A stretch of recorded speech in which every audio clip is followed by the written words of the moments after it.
Good morning, fellow AFT members and delegates. My name is Ingram. I'm the proud president of the Florida Education Association and the more than 150,000 educators united in their mission to ensure success for Florida's students and public schools. We opened our convention with the dulcet tones of the PS-22 chorus from Staten Island, singing the national anthem, and we will close with them as well. Just wait until you hear from them and their chorus director, UFT member Greg Breinberg, at the end of this session.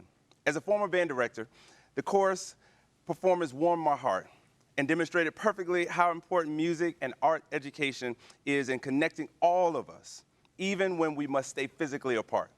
Now more than ever, we need the arts: visual, vocal, theater, and instrumental, just to name a few, to be a part of a well-rounded, high-quality public education for all students. But don't just take my word for it. In February 2019, the Brookings Institute reported on a large study they conducted that provided empirical evidence that arts education makes a big impact on students' academic, social, and emotional needs. They also said what we all know: students who are exposed to the arts have substantially higher writing scores, fewer discipline infractions, and can think about things in new and different and creative ways. And speaking of creative, let's give it up for educators like Greg and thousands of others just like him across the country that have pushed themselves to the limit and gotten every creative way to find and help their students stay engaged and motivated during this pandemic. While we all know that in-person learning is the best, educators are continuing to make sure their students are growing and thriving while staying safe. Not only are we teaching our kids how to solve problems in real time, we're instilling them the grit and resilience that helps them persevere and get through crisis. But as my colleague Melissa Cropper from the Ohio Federation of Teachers said, while we were on a telephone town hall with Dr. Jill Biden and Senator Elizabeth Warren a few weeks ago, while educators are indeed miracle workers, we cannot bring our colleagues back to life.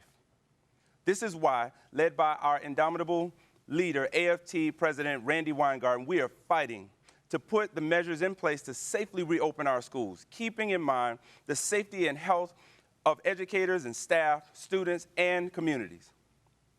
Educators, like healthcare professionals and public employees, are miracle workers, the unsung heroes, and yes, the academic first responders. So let's welcome one of our own, Lin-Manuel Miranda, who is not only a Pulitzer Prize composer and huge proponent of arts education, but did you know he is also a teacher? Please join me in welcoming Lin-Manuel Miranda, talking with Randi Weingarten about arts education and so much more. Thank you. So, you know, I don't get nervous at many things, but speaking to you gives me so many jitters because I'm with, you know, royalty, education royalty, music royalty, civics royalty. You've kind of rolled all of that into one. You've made civics cool. You've done it in a way that everybody now wants to know who Hamilton is. And as a, you know, social studies teacher who, you know, tried to teach the revolution in all sorts of different ways, when I see my, you know, students and cousins and friends, kids all say, we're stopping everything to watch Hamilton, it's pretty remarkable. So how are you? I'm good. First of all, that's very kind of you to say. I didn't mean to. I am a musical theater songwriter, and in a history book, I saw a story worth telling that I thought my genre was uniquely suited to tell, and everything else I think has been a sort of interesting byproduct of that. I had the good fortune of great social studies teachers. In fact, I think the first thing I learned about Hamilton was from writing a paper on him in 11th grade for Irving Steinfink. Justice Kagan's brother, Mr. Kagan, was a social studies teacher at my high school. And in fact, their mother was my 5th grade teacher. And so I owe a lot to teachers. It was an 8th grade teacher who sort of nudged me from writing angsty poetry in the back of my 8th grade notebook to writing plays for school, Dr. Rembert Herbert, and I'll always be in his debt for that. I'm good. I have a 5-year-old and a 2-year-old. The last half of this academic school year was figuring out how to do kindergarten via Zoom and supplementing that with our own sort of homeschooling. We'll figure out whatever the next phase is for 1st grade in the fall. But we're good, and knock wood, everyone is healthy and isolated and wearing a mask when we go outside. Fabulous. Yep, we're all into the mask up. Yeah. So we are really grateful, Lin-Manuel, for you joining us in our convention. Our conventions have been about looking at the future, trying to reimagine a better society. And there is no better person to talk to because of lots of things that probably my members don't even know about you. Everybody knows about Hamilton, the musical. Everybody knows about many of the other things you have now done movie-wise, play-wise. But I'd like to spend a little bit of time talking to you about things that educators and nurses and my other members may not know much about. So, you taught English at your alma mater, which, by the way, was Hunter College High School, a public high school that's run by both CUNY and the New York City Board of Education. So tell us, what was the most important thing to you about teaching? Well, I loved teaching. I went to college and I studied film and theater and got a degree in theater. And there's not exactly a clear pathway for what you do for a career when you have a degree in theater. So like I mentioned, I called my 8th grade English teacher, Dr. Rembert Herbert, and said, "Hey, I'm graduating and moving back to New York with a degree in theater. Are there," and my goal is to write musicals, but no one is paying me to write them anytime soon. Are there substitute teaching opportunities at Hunter? And he said, "I'll do you one better." And there was a part-time English position open. And so my first year out of college, I was teaching 7th grade English, where I had just graduated 4 years prior. Nothing can prepare you for the light speed way in which your life changes, and our high school goes 7th grade through 12th grade. So there are kids there who remembered me as a senior, and suddenly I have a tie on and I'm Mr. Miranda. Thank goodness I wasn't teaching them, because how on earth could they take me seriously, this former senior, now with a tie on as Mr. Miranda. But I think the biggest thing I learned was, the biggest misconception I had going into teaching was, oh, I've got this theater degree, I've got a lot of experience. Theater and teaching is performing, and I couldn't have been more wrong. I invariably found the more I listened, the less I spoke, the more effective I was as a teacher. And I found that the magic of teaching really is introducing an idea, and I see it more with the games I play with my 2-year-old son. I introduce an idea like it's a balloon, and I throw the ball in the air, and my goal is just to keep the ball in the air and that balloon in the air. And the ideas and insights that the students have are so much more enriching, and they learn so much more from each other than they could learn from me holding forth. And that was the biggest lesson I learned, and I really fell in love with introducing the idea with just the right spin on the ball to make them really kind of take it to the next level and teach each other and challenge each other. English was the perfect sort of medium for me. We read great books, we wrote great poetry, we performed Shakespeare, and it was a dream job. And so I ran for my life because I saw the version of my life where I'm a very happy English teacher and I never finish writing In the Heights and I never finish that play. Wow. And so I stepped away from full-time teaching for the far more insecure path of sometimes substitute teacher and not knowing if someone was going to get sick or have a maternity leave and if I could pay the rent. But following my dream, and so I have infinite regard for teachers, and it's the second love of my life.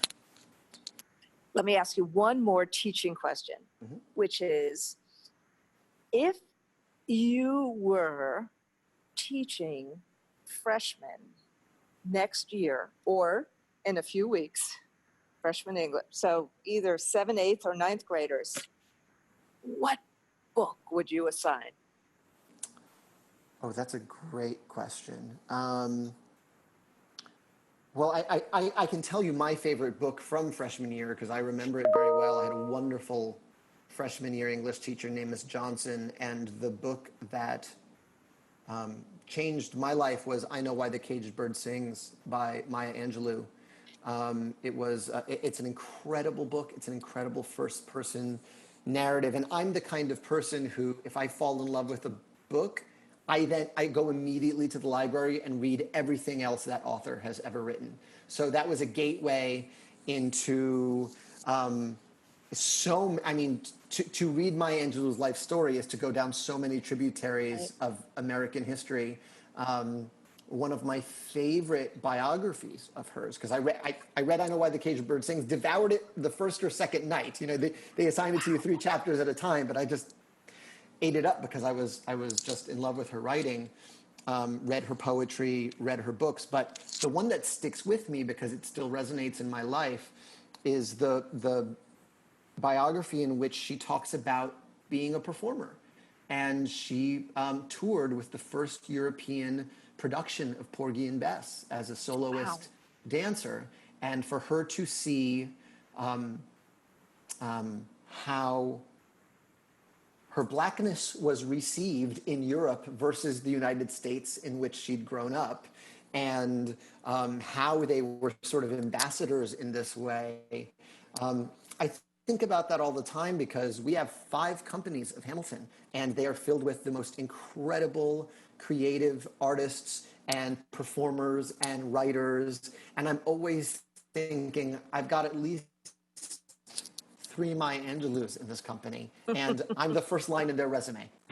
I might be a chapter in that actor's biography someday.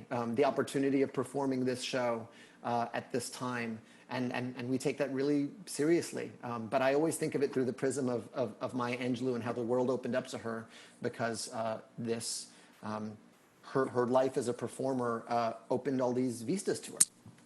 Tell us a little bit about Ham Online and how you see this civics program using Hamilton, how you see the importance of it to American students. Absolutely. I think Hamilton's greatest fans and Hamilton's greatest critics would agree there's only so much you can fit in a 2.5-hour musical. We just couldn't get it all. I could write 6 musicals about Hamilton, all touching on different parts of his life, and still not get it all. And so the beginning of it is the realization that Hamilton is not a teaching curriculum. Hamilton's a show. It's a musical, but what it does, because it is a compelling story and a compelling narrative, and I think the secret sauce in it is me learning this stuff, speaking of teaching, a chapter ahead of writing it so that it can be in the show. Because I didn't know any of this stuff before I started writing the musical. But what it does do is it is this pinprick of curiosity and about the stories, about the founding era, about the late 1700s, and what Edgeham seeks to do is basically fan that curiosity into a flame. It encourages students to write their own poetry or music or scenes or essays based on other people in history that may have been overlooked, that they haven't learned about necessarily in their curriculum.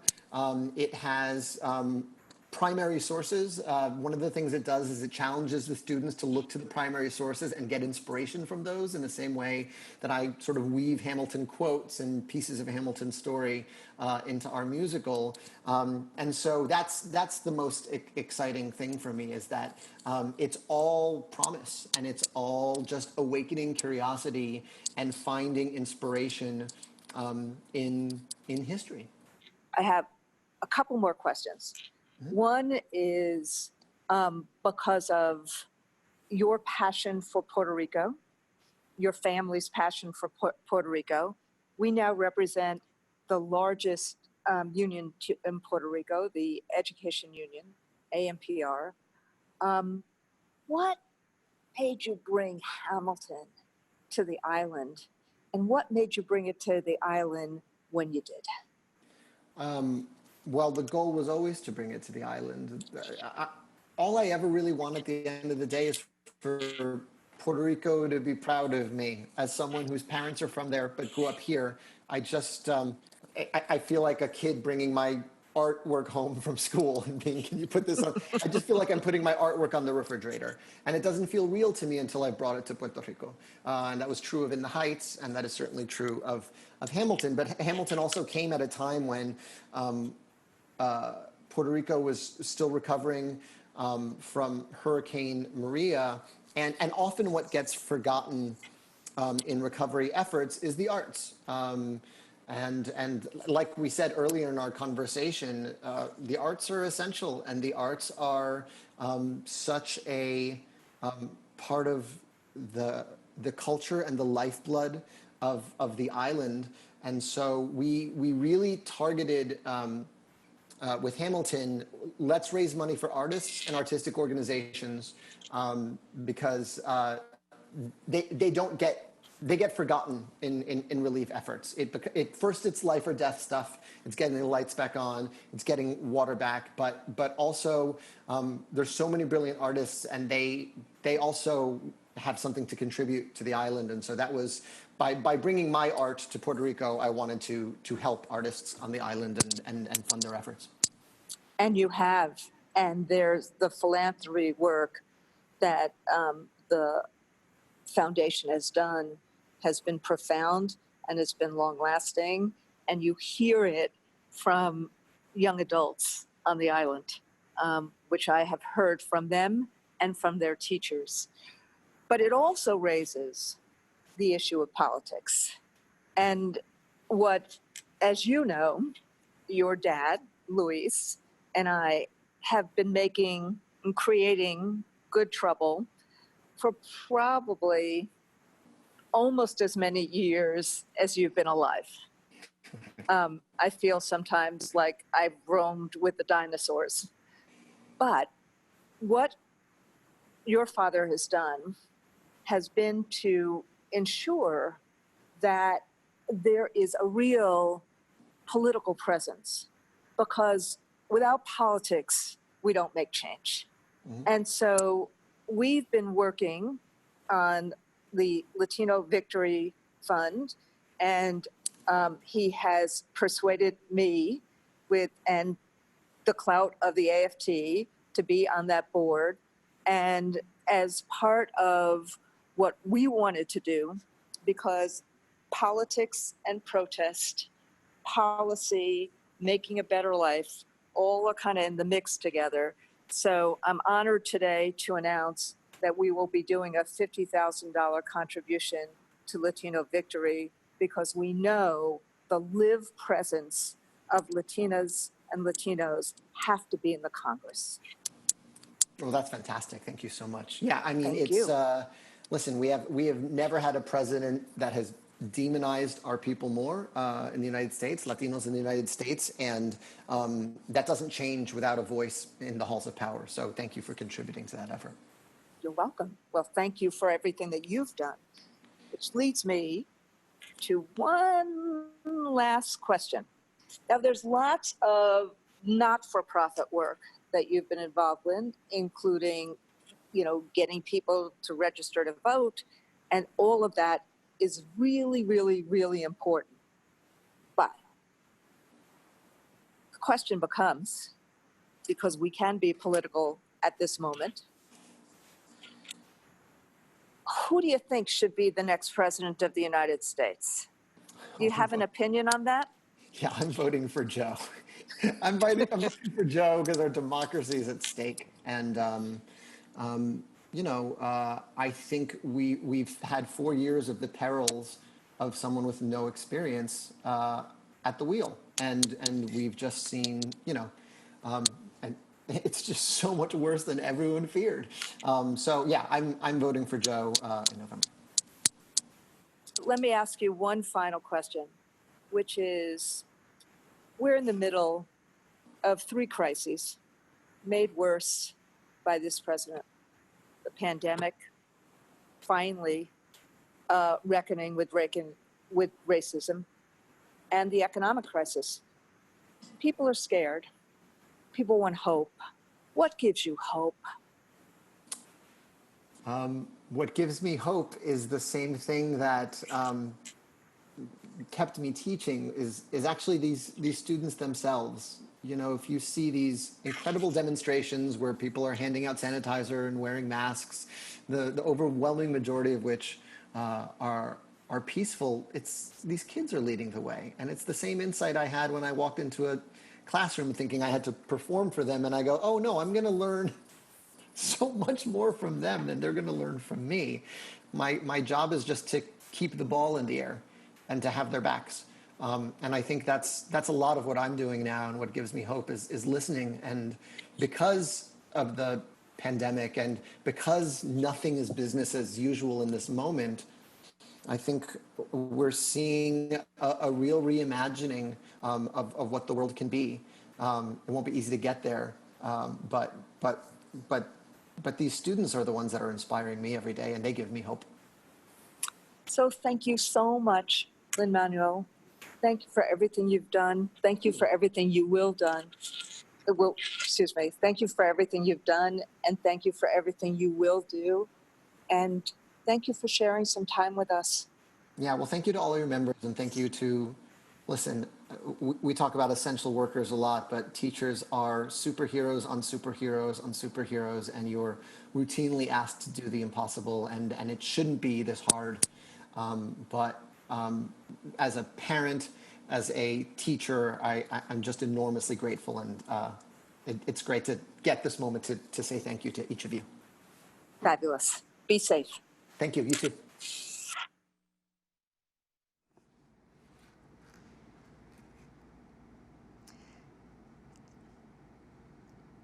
Thank you, everyone, and good morning, and thank you for joining us on our last day. And sorry, I will not sing Hamilton, but it was so cool to be able to interview Lin-Manuel, and just so, if you haven't seen In the Heights, if you haven't seen Hamilton, it's the work that he's done, the stories he told. I hope it makes people feel embraced and loved by people who have lots and lots and lots and lots of airtime in the United States these days. And I want to. There's so much more to do today, and we've gotten so much kind of comments about this virtual convention, this kind of new land that we're in, and we will do a whole debrief afterwards to figure out what we did right and what we did wrong and what we need to do. Hopefully, though, we will be together for our next convention, not doing it virtually, but actually be together, shoulder to shoulder, hand in hand, mask or maskless. And there she is, as I was about to transition to another dear friend, Diane Ravitch. But before I talk about Diane for a second, there is, and you heard Lin-Manuel talk about Puerto Rico, and I really had the honor of seeing Hamilton in Puerto Rico when he performed it there. But there is yet another tropical storm that is going through the Virgin Islands and Puerto Rico right now. It is causing massive power outages. Our Puerto Rican delegates from AMPR are, and they told me this morning. I said, don't, please be safe. But they're driving to places on the island that still have power so they can participate in this section and in the business section that follows. So to my AMPR family, to our AMPR family, if you're watching, first, be safe. Second, we are sending our love. Evelyn and I are sending our love to you, and we're sending everything we can possibly send to be safe. Look, Puerto Rico and the U.S. Virgin Islands have been through a lot. We passed this great resolution yesterday about the Green New Deal, but please look at what has happened in terms of climate issues in the last few years, and we see them one more time at the epicenter. Hurricanes, earthquakes, now another tropical storm on top of COVID. How much can one island take? How much can people take?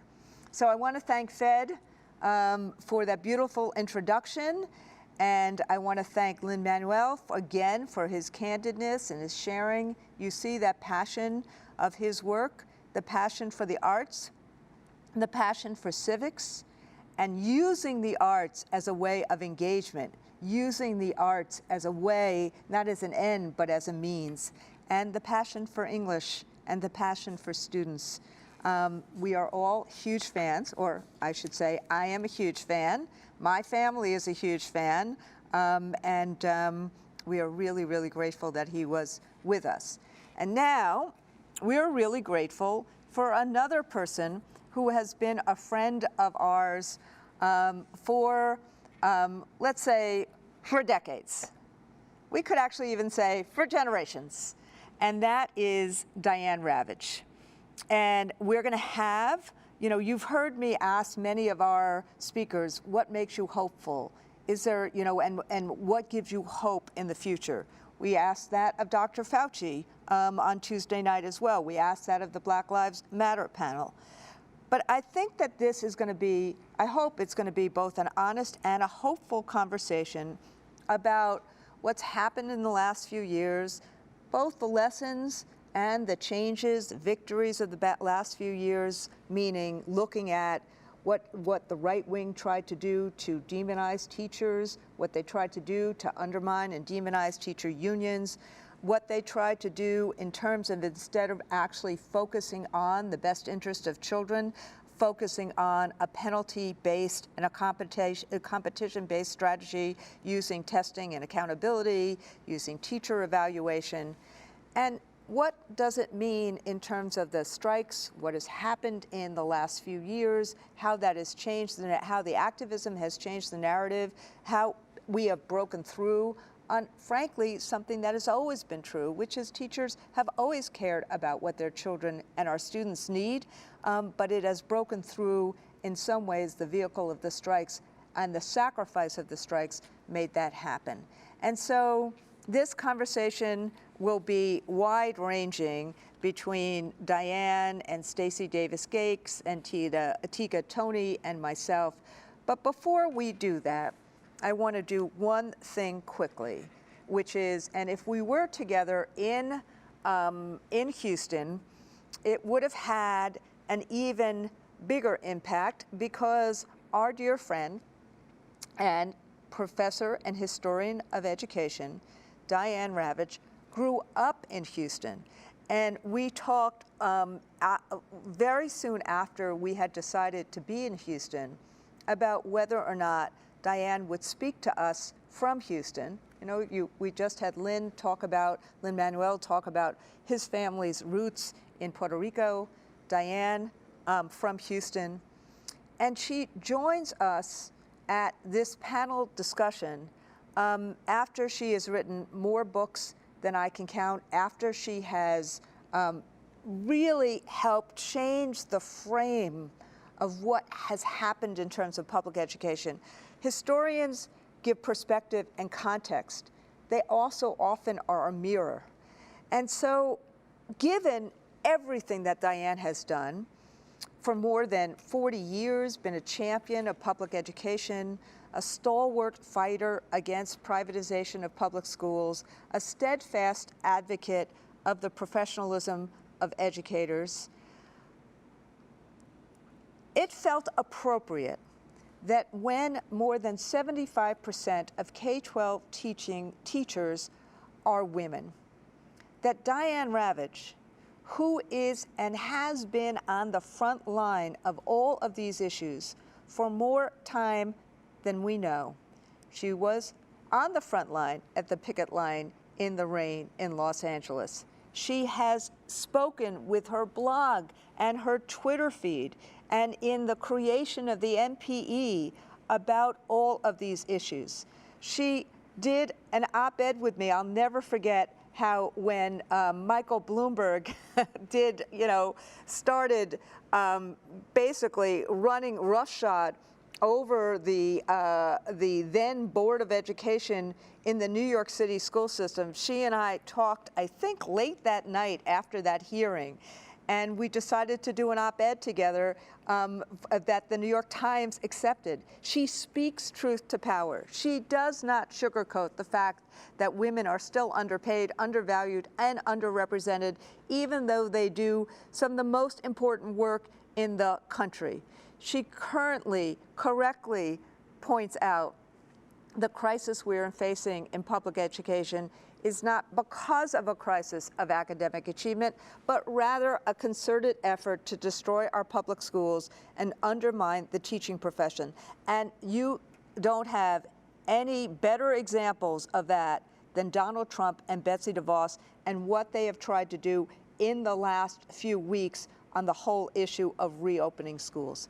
So for all these reasons, and for so many more, it felt that we should really not just have Diane at yet another conference where she was sharing her teaching with us, but that we would present to Diane Ravitch, our dear friend, my personal good friend for years and years and years, but our collective good friend, the AFT Women's Rights Award, to her, not just for her friendship, not just for her advocacy, but for her heart and for her soul and for putting it all out on the table all the time for decades upon decades upon decades.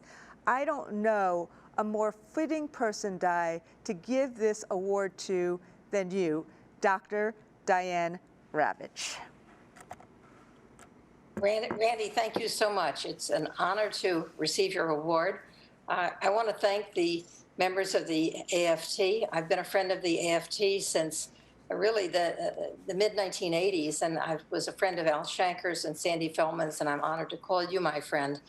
And I remember saying to you about a dozen years ago at a family occasion that the survival of public education now rested on the shoulders of the AFT and on you personally. We have seen the most sustained assault against public schools ever in our history over the past 4 years, and really since the Reagan administration. And I'm going to be writing soon about the fact that school choice came from the segregation of the 1950s and 1960s. The American idea, which had strong bipartisan support, was Republicans and Democrats agreed on the importance of a strong, universal, free, and open public school system staffed by professional, well-prepared teachers. I'm so honored to be part of this event, and I thank you, and I thank all of your members. I thank you for the dedication that you show every day, that you protect our children, and that you will continue to show through these very, very difficult times. Thank you. Well, we get a lot of, and you know, for everybody who's watching us, Diane and I are also personal friends. We've known each other for a long time. We do, you know, every now and then fight like family does fight.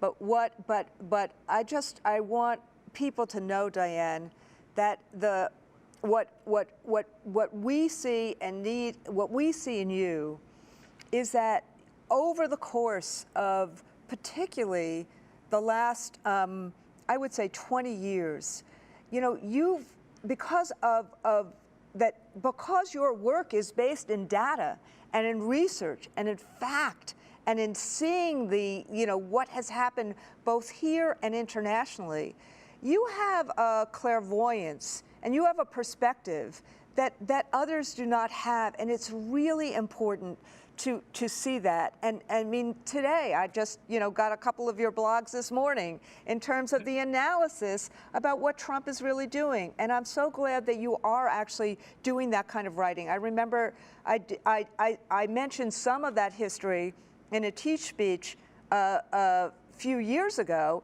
and just the right wing wants to deny the history that they've actually used to try to segregate. Look at what Trump just did today in terms of using words to try to create real inequality.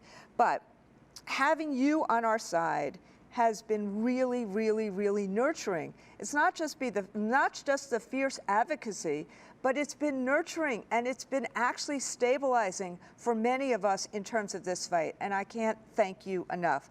And I thought you would enjoy, we have a little video of Karen Lewis, who is, we do AFT Hero Awards every single convention, and we have given one of those AFT Hero Awards to Karen Lewis, who is a dear friend of both of ours, not just a dear friend of everyone in local, let's see, I think it's local 1 because UFT is local 2, and Karen and I used to tease about that all the time. But Karen, true iconic figure in the labor movement, fierce fighter for public education and social justice, and I thought that you would enjoy seeing this video with us about Karen. So let's hit the video on Karen, and then we will start the panel.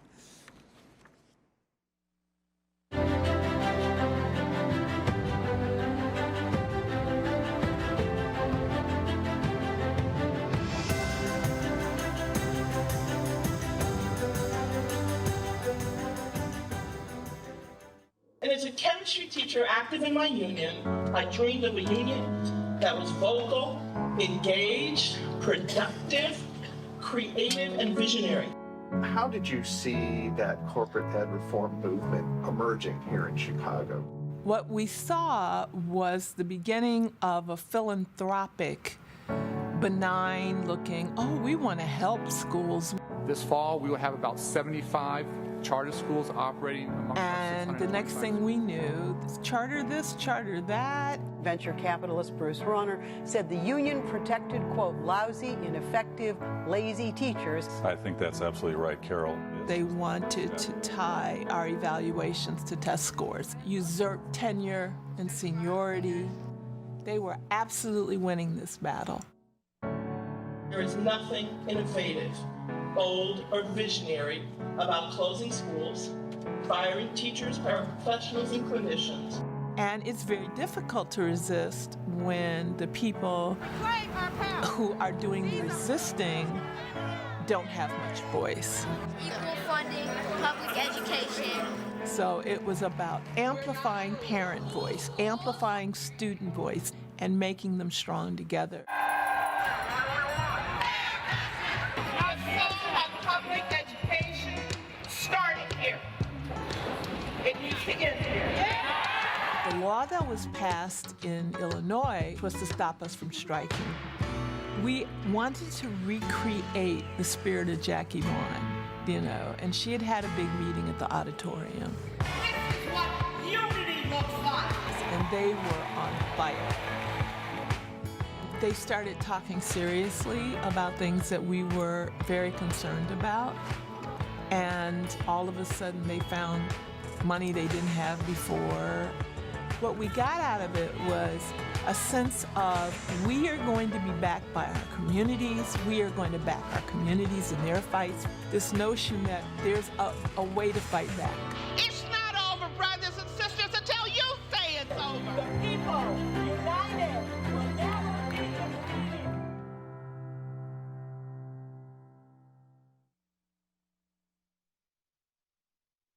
In a minute.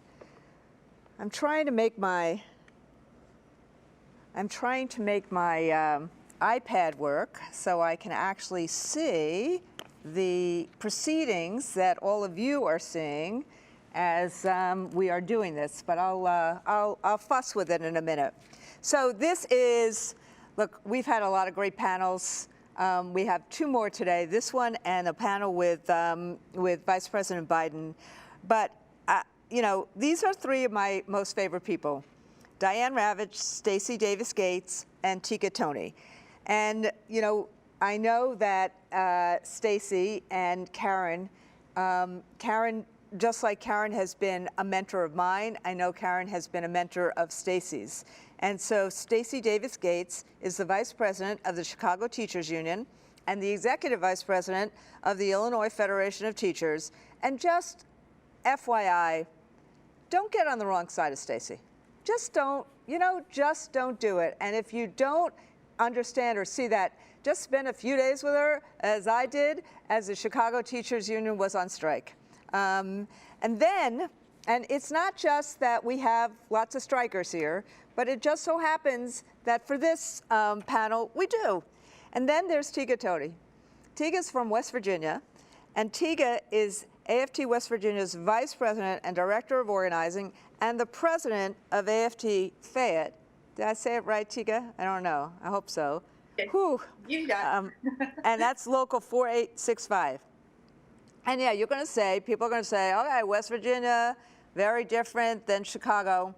But you walk the walk with Tika and with Stacey, and you're going to hear a lot of things that are very similar about the way in which our nation has treated our children and our nation has treated our teachers, whether it's in rural America or urban America, and the grappling with what we've had to grapple with, what we've had to fight over all these years. And so I am really glad that these activists have joined us and joined Diane and myself in terms of this panel. So I want to just dive right in. We got about 30 minutes.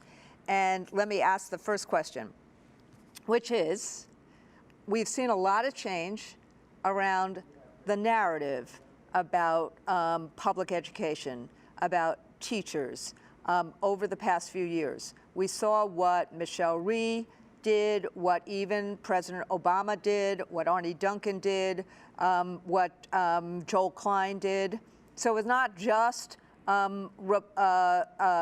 people like Milton Friedman or people like Betsy DeVos. We saw it from what the corporate Democrats in terms of how they treated public education and public education educators. And so whether it was the strike in Chicago in 2013, the strikes in West Virginia in 2017-18 that spread across, or 18-19 that spread across the country, you could see, separate and apart from anything that we were saying, you could see that the public went from, even though I would actually argue they never really believed in demonizing teachers, but you saw in poll results over the course of time, in those 2 years, that instead of the focus being on demonizing teachers and on the, quote, bad apples, there was a focus on the nearly impossible job educators have to actually educate and lift a nation, and an appreciation for educators that is now much more sentient given what has happened in terms of COVID. But what do you think? So just tell us, I mean, I've talked to all of you about this extensively, but all three of you have been extensively involved in that shift. Talk about it. Talk about your, what your role in it, and what you were all trying to accomplish in this. And we'll start with Diane, and then this time we'll go Diane, Tika, and then Stacey. Thank you, Randy. Stacey and Tika are activists. They're on the ground doing the work.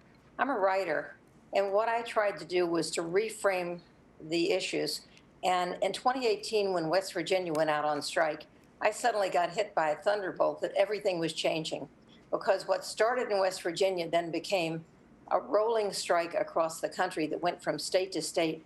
And I noticed, and I had to write a book about it. My last book is Slaying Goliath, and the Davids, or the teachers, the parents, the students, all of whom rose up to say, we value our public schools. Our teachers are the good guys. We don't want them privatized. We don't want to have teachers rated by test scores. And we saw this massive, to my way of thinking, and I tried to reframe this, a massive change in perspective and in narrative. And the narrative changed from bad teacher, bad apple. Michelle Rhee is going to sweep out the Augean stables of all the bad teachers and bad principals. It changed to our teachers are undervalued, they're underrespected, they're underpaid. We need to be spending more money to support public education, and we have to stand against privatization. So to me, the one signal event was the change in Time and Newsweek. We had seen covers on Time magazine of Michelle Rhee holding a broom. We had seen a cover of Newsweek that said again and again on a whiteboard, we must fire bad teachers, we must fire bad teachers. We had seen cover after cover on these magazines, and suddenly Time and Newsweek, it was as though all the personnel turned over and they began writing cover stories about the unappreciated teachers.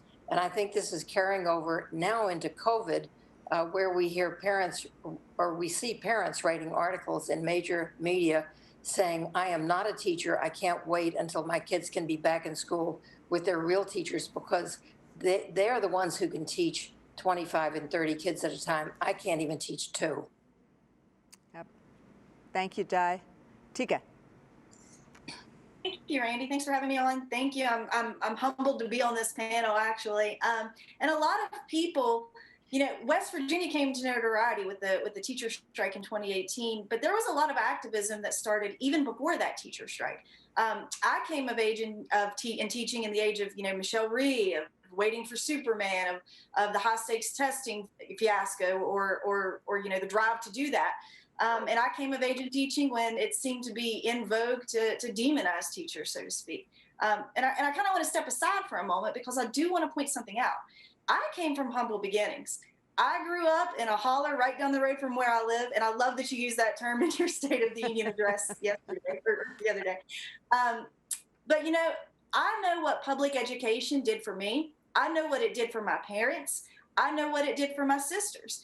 And no one is ever going to tell me that public education is anything other than the vehicle that it is to provide opportunity to all kids, but especially to kids who live in high poverty areas, especially to kids who are marginalized or come from the minority communities. And so as a young teacher who was kind of coming of age in this privatization era, this high stakes testing era, we had a lot on our plates. We had the problems and the issues that all brand new teachers have, right? Just struggling in the classroom, trying to find your niche, trying to find your way. But also the struggles coming from the public narrative shift that the far right groups and the billionaire hedge fund managers were trying to put forth. And so I knew quite quickly, right off the bat, that we had to fight this, right? And so I remember all the things in activism that I did. I remember going to every PEIA hearing every fall. And for those who don't know, in West Virginia, PEIA is public. Tell people what PEI is. Yeah, you're going to hear me say it a lot. It's Public Employees Insurance Agency. It's our health insurance. And that was one of the catalysts for the 2018 strike. But there was activism before then. We went to the PEIA hearings. There were bills that were introduced before 2018 in West Virginia to attack our seniority, to attack public schools and privatization measures, charter schools, vouchers. We beat all that back. But 2018 was different for us. And there were a lot of reasons that we could analyze why it was different. We had a huge presence on social media in 2018. We had a sense of awareness after the election of 2016, and we were seeing firsthand what Betsy DeVos was doing in the Department of Education, and we had a buildup of pressure from all of that anti-public education rhetoric that was going on in the country. And another thing that we had in 2018 in West Virginia was a severe threat to our paychecks and to our benefits. And anyone who's in public education knows that benefits are one of the most sacred things in this job, right? we're not going to make a whole lot of money. That's the narrative. Although I would argue that we deserve to make a living wage, just like everyone else, and treated like the professionals we are. But our benefits are sacred. And so, you know, the strike in 2018 was launched in a lot of different ways. We tested the water with activism, with Red for Ed days and walk-ins and meetings, and Fed Up Fridays and rallies, and then we went on strike. But one of the important things that we did in both strikes, 2018 and 2019, was we built community support. We went to parents. We got our boots on the ground. We talked to parents, parent organizations, civic organizations, and our messaging was how this is going to affect kids in our communities, families in our communities. And so we started a campaign with a lot of those groups called Our Students First, and it's still active. So we exposed how these privatization measures were going to hurt kids, we're going to hurt communities, we're going to hurt or stifle opportunities for our kids who need it the most. And so a lot of those tangible things you saw in our activism, but the biggest theme was about respect. Respect for our profession, respect for what teachers and school service personnel do day in and day out. It was about equity. It was about justice for our kids. You know, West Virginia is a high poverty state, and we have a lot of needs. Our kids have a lot of needs. We are ground zero for the opioid epidemic. And it was about protecting public education for the institution that it is to promote democracy, promote opportunity, promote equity, promote justice. And we did a lot of work in West Virginia in taking our seat at that table, because that's where we belong. We belong where those policy discussions are being made, because we are the ones in the trenches every day. We are the boots on the ground. And a lot of it was changing the narrative. It's teachers and school service personnel stepping up, recognizing our worth, recognizing what we do, understanding that we had been overworked, undervalued for far too long, and we weren't going to take it anymore. Enough was enough. And stepping out and providing that message, and the community was on board, because we are also community members. We're union members, but we're community members and community builders. And so we did a lot of work fostering those relationships, and we did have some election victories through that. So that's a little bit about the work in West Virginia and what we've been doing, particularly in this state. I want to get back to the one about the other Mitch in a minute. So I want to make sure that we before we end, we talk about that election victory. But let's get to Stacy. Thank you, Tika, and thank you, Diane. And let's get to Stacy, who Stacy also starts as an activist, but she's also has the kind of combination of a sense of history and justice and organizing and activism that the Chicago Teachers Union has been known for. But I watched Stacy in a really difficult situation over the course of the last several months. Had that finely honed sense of both justice and how to get there. Stacy. You know, we've been blessed in Chicago to have great leadership. You know, Karen Lewis came in 2010 and basically set the labor movement on fire. You know, she restored the pride and what it meant to put up a good fight and to participate, quite frankly, in good trouble. And we know, you know, as historians, as history teachers, that good trouble at the time is typically just labeled as trouble, as incendiary rhetoric. And so the work in Chicago has been, quite frankly, instructive to how we do this work nationally.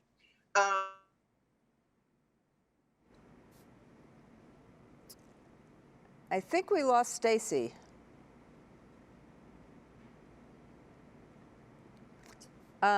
Could the techies try to figure out how we get Stacy back? Yeah, we'll try, but maybe move on to the next. Yeah. What we're going to do is we'll move on to, and then we'll get Stacy back as soon as we can get Stacy back. And I'm going to kind of ask, so why don't we do this? Tika, why don't you actually tell the story about the Mitch and Mitch, as we wait to get Stacy back? Sure. Yeah, I'd be glad to. I'm excited about this part. So we have a Senate president in West Virginia. His name is Mitch Carmichael, and he was the villain of the teacher strike in West Virginia. He was anti-teacher union, or he is anti-teacher union. He is anti-organized labor. And he deserved our ire. And you know, people. He mentions that he was the villain. He doesn't think it's well earned or well deserved. I absolutely do. But I do want to put a little anecdote in here. When we had thousands of people in the Capitol in West Virginia chanting and screaming during the first teacher strike, my millennials, my brothers and sisters who are millennials will love this. You know, we had a chant, which was my favorite. We had a lot of chants. My favorite chant, though, was "Move, Mitch, get out the way," because every single thing that tried to advance, he would stop it. He was the obstacle that we were trying to overcome. And so he was the villain. He was the person who we directed a lot of our attention to in West Virginia during the 2020 election, primary election we just had. And so he's in a very conservative district in West Virginia, the 4th senatorial district. But we had a public school teacher who stepped up to the plate and ran as a Senate representative in that district. AFT West Virginia backed her. And we did a lot of boots on the ground work to get her name out, to get recognition so that she would be able to run a successful campaign. She did run a successful campaign. She ran an amazing campaign. And she actually primaried Mitch, and she beat him. So I think the message here is don't mess with teachers and school service personnel, right? But we got rid of the villain of the teacher strike first opportunity we could. So Mitch Carmichael is not going to be the Senate president anymore. We have a person that we're supporting in that race, a public school teacher. It's poetic justice that a public school teacher beat him in his Senate primary, and we're excited. So we've gotten rid of our Mitch in West Virginia, and we want to help our brothers and sisters in Kentucky get rid of their Mitch as well. And this is and the person who's running, and we're waiting. We think we're getting Stacy back, right? We think so. I think it's coming. I think Stacy's coming back. The person is a Republican, right? She is. She's a Republican school teacher. There's Stacy. I just want to say that, you know, public education, and Diane actually has a lot, but I want to get back to Stacy, but Diane has a lot of knowledge about this. She's written about this. She actually worked for a Republican administration. By the way, I heard that George Bush gave an amazing eulogy at John Lewis's funeral, which is going on right now. But there is but public education was never this polarized politically as a value. And so this is the DeVos, Trump, Bill Bennett kind of polarization is something that is the last basically 10, 20 years, as opposed to, I mean, there was always huge inequities, and let's not look away from the injustice and from the racism, but that's what was so a Republican in West Virginia beat Mitch Carmichael in his primary. Stacy, we're back to you. Hey, this work in Chicago is grounded in community. Without having a race analysis, a class analysis about how we interact within our school communities, we would be a failure. Teachers are common good practitioners. And in order for us to do what we need to do, then our list of demands, our organizing work, what we need in the context of our school communities are grounded in what Black children need, what Latinx children need, what immigrant children need. But children aren't one onto themselves. They exist in families, they exist in communities. So when we say that a demand for us is to make sure that the 20,000 homeless students in Chicago actually have an address, that means something. When we say that if we're in the middle of a pandemic and we're going to need our students to have access to remote learning, then they need a device and they need broadband. But we up the ante. They don't just need something that's in the household. We need to have broadband become a utility in the same way that water and electricity is a utility. Our work is grounded in the ethic of the people that we serve. Teachers are common good practitioners. PSRPs are common good practitioners. Clinicians are common good practitioners. If you work in a school district that is almost 90% students of color, and your work is not grounded in, does not amplify the message that their lives matter, then you're not doing the work of the common good. And so I would like to think that the resurgence of Local 1 under Karen's leadership made that a headline. I would also say, too, is that we're not afraid to fight. I mean, many of the leaders in our movement are history teachers. And so we know that when you get something, it's not because the 1% bestowed it on us. It's not because we said it politely. It's not because someone thinks we should have it. It's because we've taken it. And we've taken it because we've organized people in a way where they can see themselves, their needs, and their leadership in the work that we do. Thank you.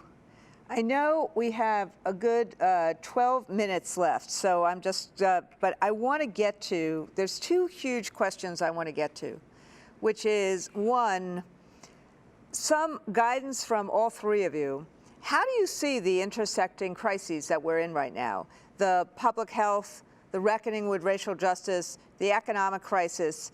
How do you see those crises, and how do you see our role as both educators and I should correct myself, I said K-12 instead of pre-K-12 in terms of this panel, but how do you see our role as educators and our public schools and our role as unionists and activists? And frankly, Diane, I know you're a writer, but you're an activist too, and you're an honorary activist of ours. So how do you see these crises, and how do you see our role in these crises and in fighting them?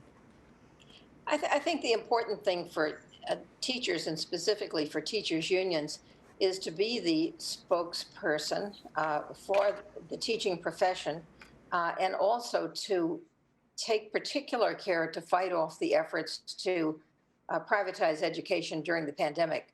I think that everybody is very eager to get school working again, but also very fearful that it will be open too soon and that the lives of educators, support staff, and children will all be put at risk with premature openings. We've seen countries like South Korea and Israel open their schools after a prolonged delay and then close them, some of them down again because of outbreaks.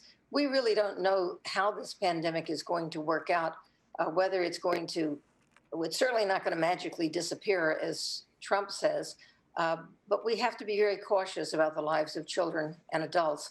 And I think that right now the country is looking to you and to Lily of the NEA and to local leaders to be the spokespeople for the teaching profession, and particularly to ward off the effort to try to turn public education into a tech enterprise. I think if we learned one thing from this pandemic, it's that people really do value in-person instruction. They want to get back to school. They don't want to have distance learning perpetually. I think that if the only good thing that's come of this pandemic, and I don't think anything good has come other than that, is that parents are really disgusted with distance learning. And I hear this from my own children and grandchildren. They want to be back in school. They want to be with their friends. They want to be with their teachers. Teachers want to teach. That's what the profession they joined. So we have to keep alive the dream that when school resumes, and someday it will be better than ever. There will be a case to be made for greater equity, for greater investment, for greater equity. And I think that this pandemic has also revealed the tremendous inequities. And I want to echo something Stacy said. I've been wondering why broadband is not as free as radio. Why can I turn on the radio and get the news for free? But then if I go to cable, I have to pay to get the news, the same news. Why isn't broadband as easily accessible to everyone as the municipal water or in this case, the radio? Because this should not be an inequity. Every child should have the machinery they need to access their teachers. But I think that the long-range vision has to be that when education resumes, it must be with professional teachers who have years of preparation and training and experience so that it's real school and not pretend school. So Stacy, I'm going to go to Stacy first and then Tika on this. You have thought about, I know you have thought about this a lot. So how do these three crises intersect, and what as a union, not just what is you, but what as a union, your local, national, what should we be doing right now? So I have thought about it a lot. You know, obviously I'm Black, I have Black children, I come from a Black family. So the sanctity of Black life is something that, you know, means a lot to me. That being said, you know, our union in Chicago is clear about what liberation looks like, and liberation is both interracial, it's intergenerational, and it requires the labor movement to both provide infrastructure and to ally themselves with the movement for Black lives. That's number one. Number two, we cannot save children. What we can do is that we can destroy systems of oppression. Like, that's our work in this moment. My work is to not make Black children comfortable with racism and white supremacy. My work is to clarify their value as human beings and to create structures, to fight for structures, to win structures that create spaces for them to fully realize their potential. And then also, we have to work within the communities where we're located. We keep talking about, you know, it will be damaging for students to not be in school buildings without acknowledging that our educators, they continued to teach. The building was closed, right, but the Zoom was still on. The Google Hangouts was still on. We made it happen. We put broadband on buses. We went to folks' homes and we figured it out. So this concept that we shrink in this moment and don't open up, you know, new fronts and new opportunities for the type of justice and equity that our students need, we got to get bigger.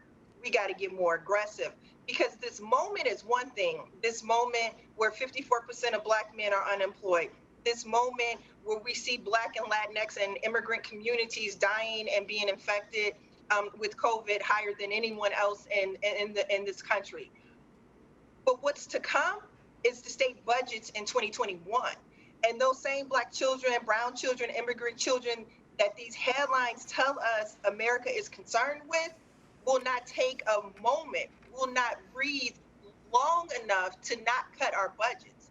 Austerity is on its way, which means our pensions are back in focus, larger class sizes are back in focus, school communities without a music teacher, an art teacher, and a librarian, those things are back in focus. So what we have to do in this moment is to continue to organize with our parents. They too are workers in nursing homes, in hospitals, and grocery stores. Our work is to build organization across sectors. Our work is to lift up the sanctity of our students' lives. Our work is to make sure that the communities where our schools are anchored have what they need, and that not only are we willing to strike for our safety, but we're willing to strike for the safety and the prosperity of the people and the communities in which we serve. Which actually leads me to, and then I'm going to get to Tika, but what leads me to, there are several of our locals that are actually doing actions. When is it, August 3rd, Stacy? Absolutely, on August 3rd. Why don't you talk about it for a second, then we'll get to Tika, and then we'll wrap up. August 3rd, many of the locals around the country are going to lift up. We need police-free schools. There's no reason why in Chicago I don't have a nurse at my son's school, but there's a police officer at the door. We are lifting up the safety and the sanctity of the communities in Pittsburgh and LA and Chicago and Little Rock. And we need, you know, the full voice, the teacher voice, to say that enough is enough, that rich people get to pay their fair share, and we get to have school communities that are not just safe, but are fully funded. Thank you. Tika. You know, I think what Stacy said was very much on point. When I think about the union and our movement right now and what we need to do and our responsibility, it's heavy. It's great. We are going to be, we are in the middle of this crisis. And if we don't step in, who will? We have to be the watchdogs. There's no other way to put it. It's as simple as that. We have to be the watchdogs for democracy. We have to be the watchdogs for economic justice, for racial justice, and with our healthcare brothers and sisters, we have to be the watchdogs for the healthcare justice that our students, our kids, our families, and our community members deserve. I am a firm believer in my personal life that people are put on this earth for a reason during a specific time. And I truly believe that in our union. Our union is here right now for this moment and for this purpose. And to, as my sister Stacy said, shrink away from that would not be giving our members, our country, the justice that it deserves. I do want to point out, in West Virginia, we are typically referred to as, and I'm going to use air quotes here, Trump country. I hate that term, but that's what we're typically referred to, right? But I want to tell you something about West Virginia. Before we are Trump country, we are organized labor country, right? We are know your roots country. We are communities matter and are important to us country. And what we do in West Virginia, the work our union does, it transcends political lines because it talks about lifting up people who need help and need lifted up and who otherwise don't have those opportunities. That is our job. That is our mission. That is our moonshot. And so there are tangible ways we can do that. My sister talked about some of them, but it's up to us to rise to that occasion. I can tell you one thing in West Virginia that I think we need to do right off the bat is to recruit more minority teachers. We have a student population who needs to see teachers in their buildings who have shared the same experiences that those students have shared and that those students' parents have shared. We have to do that. It is imperative that we do that in my area. Broadband was discussed, very important. I live in, and it could sort of be considered a broadband desert in some areas in West Virginia. And it's so important, not only for our students, but for their families and for the connectivity to the broader world. Food insecurity, that's a huge issue. We have to focus on that for our kids. And to me, it's unconscionable that we are living in a time where we have more kids hungry now since COVID-19 started than we did before. It wasn't acceptable before. It's certainly not acceptable now. We have kids and their families who are afraid that come tomorrow, I think, that they may lose their homes and be put out on the street. We are a union that has the ability to be the watchdogs for all this. We have the strength. We have the power. We have to harness that, look at that, use that as our mission, our vision, and with a laser focus, work to make life better for everyone in this country. Well, I mean, Di, what's your kind of last words to us? I think we've just gotten like a closing call to action from both Stacy and from Tiga. I was going to say, give us our last words, but you two just did. So, Okay, Di, let me what give do you you think? my last word, and they can give you last words too. My last word is that I am hoping that in November that Donald Trump will be dragged out of his office and we'll have a change and that Joe Biden will be elected. And I'm hoping that you and others who understand what we went through during the Obama administration make sure that we don't have a rerun of the Obama administration in terms of charter schools and a focus on high-stakes testing and evaluating teachers by test scores, and that we have a new vision for education, which is focused on children and their well-being and the well-being of their families and their communities, and realizes that test scores are the end result and not a measure by which to force schools and teachers and communities to compete. So that's the new vision, and I'm hoping that the union will be the active force in bringing that vision to the Biden administration.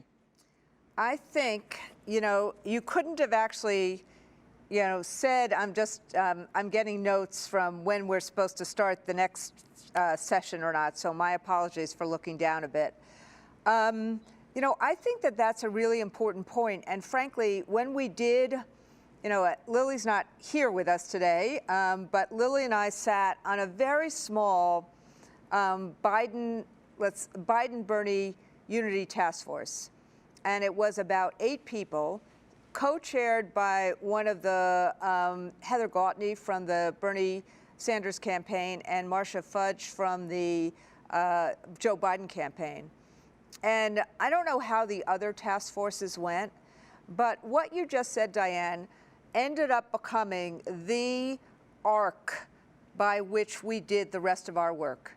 And it was really, and there was a moment where I actually pushed that if we're going to do these things in terms of well-being and a real focus on the whole child and what are the resources that are needed to do that, both community as well as school resources, we also have to have a different accountability system. And I knew it was going to be different when the reaction was not, well, we'll get back to you on that.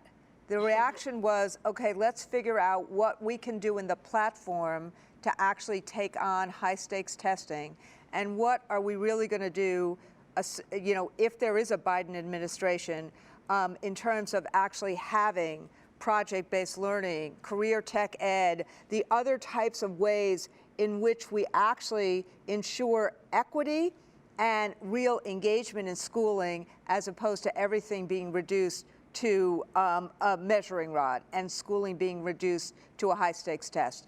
And that was the point when I knew it was going to be, or that I was hopeful that it was going to be really different. Because even the private conversation was not, you know, excuse-orama. The private conversation was, let's figure out what it means and how we get there.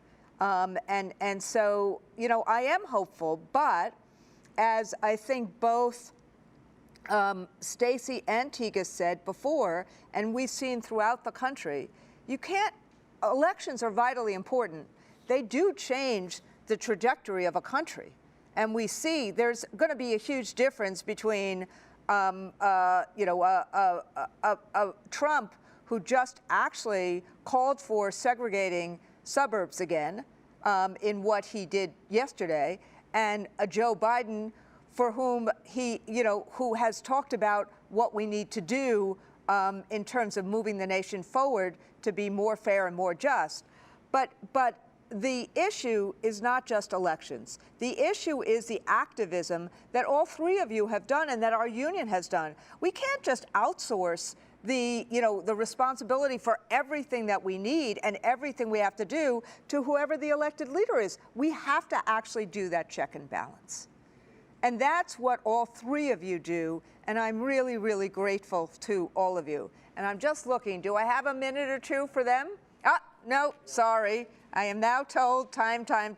Okay. So, you know, this is what, you know, I mean, I feel like I have now done more producing and more learning about TV and how to do virtual than I probably have done in my entire life. So I want to just really thank Diane Ravitch, Tiga Tony, and Stacey Davis Gates. Thank you. Thank you. Look who's here. We can't hear you. I have time, Randy. Put me on, will you? Okay, we're putting So you they can hear on. me? So I'm going to do an introduction, if I may. But why don't you spend more time with your vice presidents? Spend more time with them. I have time. I really do, Randy. You're on.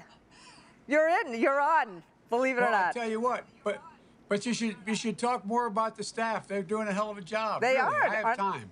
Thank you. Thank you, Mr. Vice President. But that, you know, this is, to everyone who's here, this is how he cares. I love that, you know, we're going to have to get you an AFT mask. This is not the one with the filter in it, though. We've got a new. Have one. So I want to All right.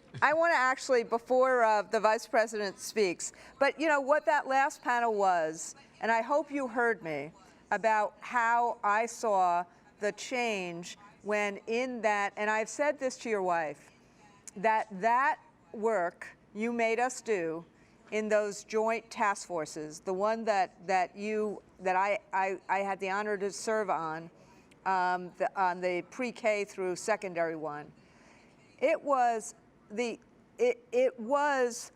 quintessential Joe Biden, because it was, you know, you're asking experts to really help guide, You worked out, process with Bernie so that people saw themselves in it.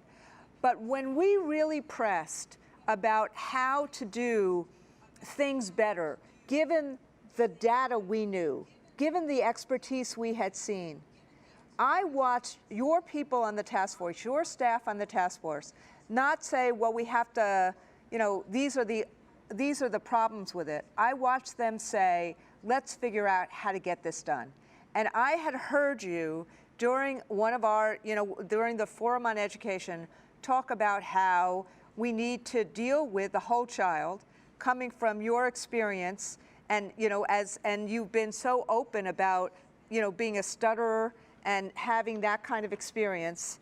So I've watched you, talk about what high stakes testing has done, and I saw the change in the platform, and I saw the change in that committee, and that's why I wanted to say to those three ladies who are tough cookies that I see real hope in terms of that kind of change. But that's who you are, Mr. Vice President. And I just want you to know, before we start with the questions from our amazing people, our amazing delegates, that just yesterday, our body, our delegate body, in this virtual way, endorsed you for president. You know that our executive council did it in the primary, but yesterday, by over 90%, you are now our endorsed candidate for the American Federation of Teachers for president, and we will do everything we can to get you elected, not just to defeat Donald Trump, but I want to say this again for our members. And I've said this to you, and I want them to hear it again, which is, you are caring, you are effective, you are honest, and you are decent. This is not just about defeating Donald Trump and all of the things that he is and isn't in terms of chaotic, narcissistic, and things like that.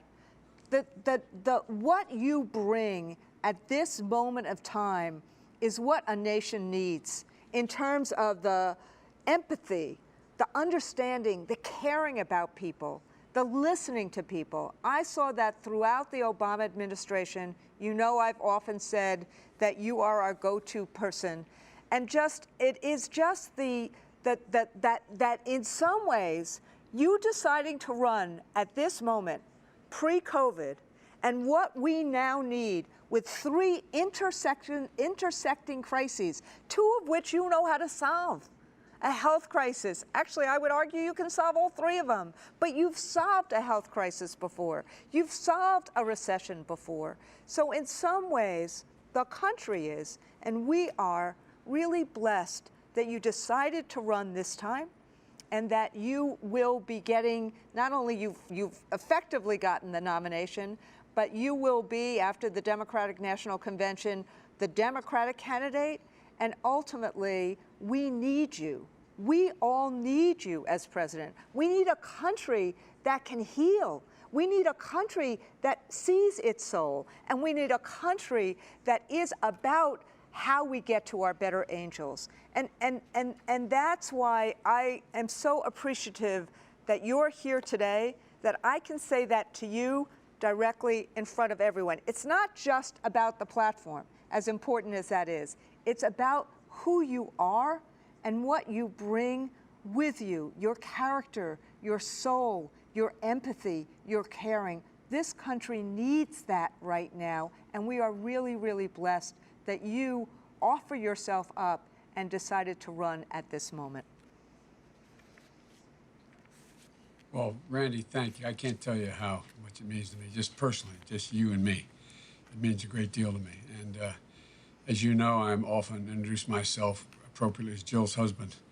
But I want to thank you, Randy, for not only your support, but your friendship. I understand Lin-Manuel was there earlier. Yes. And he had an so announcement. To hear that he endorsed me.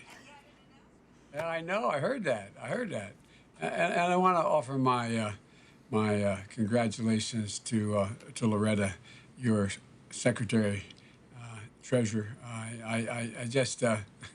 I tell you what, it's well-deserved retirement, but I know you're not going to retire. I've never found an educator that really ultimately retires.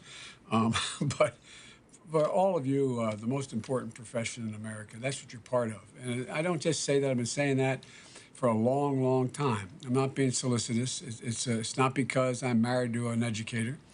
It's because you're the ones who give these kids confidence and believe in themselves. And, you know, I think the single most important thing that a child can be given, the single most important thing, is confidence.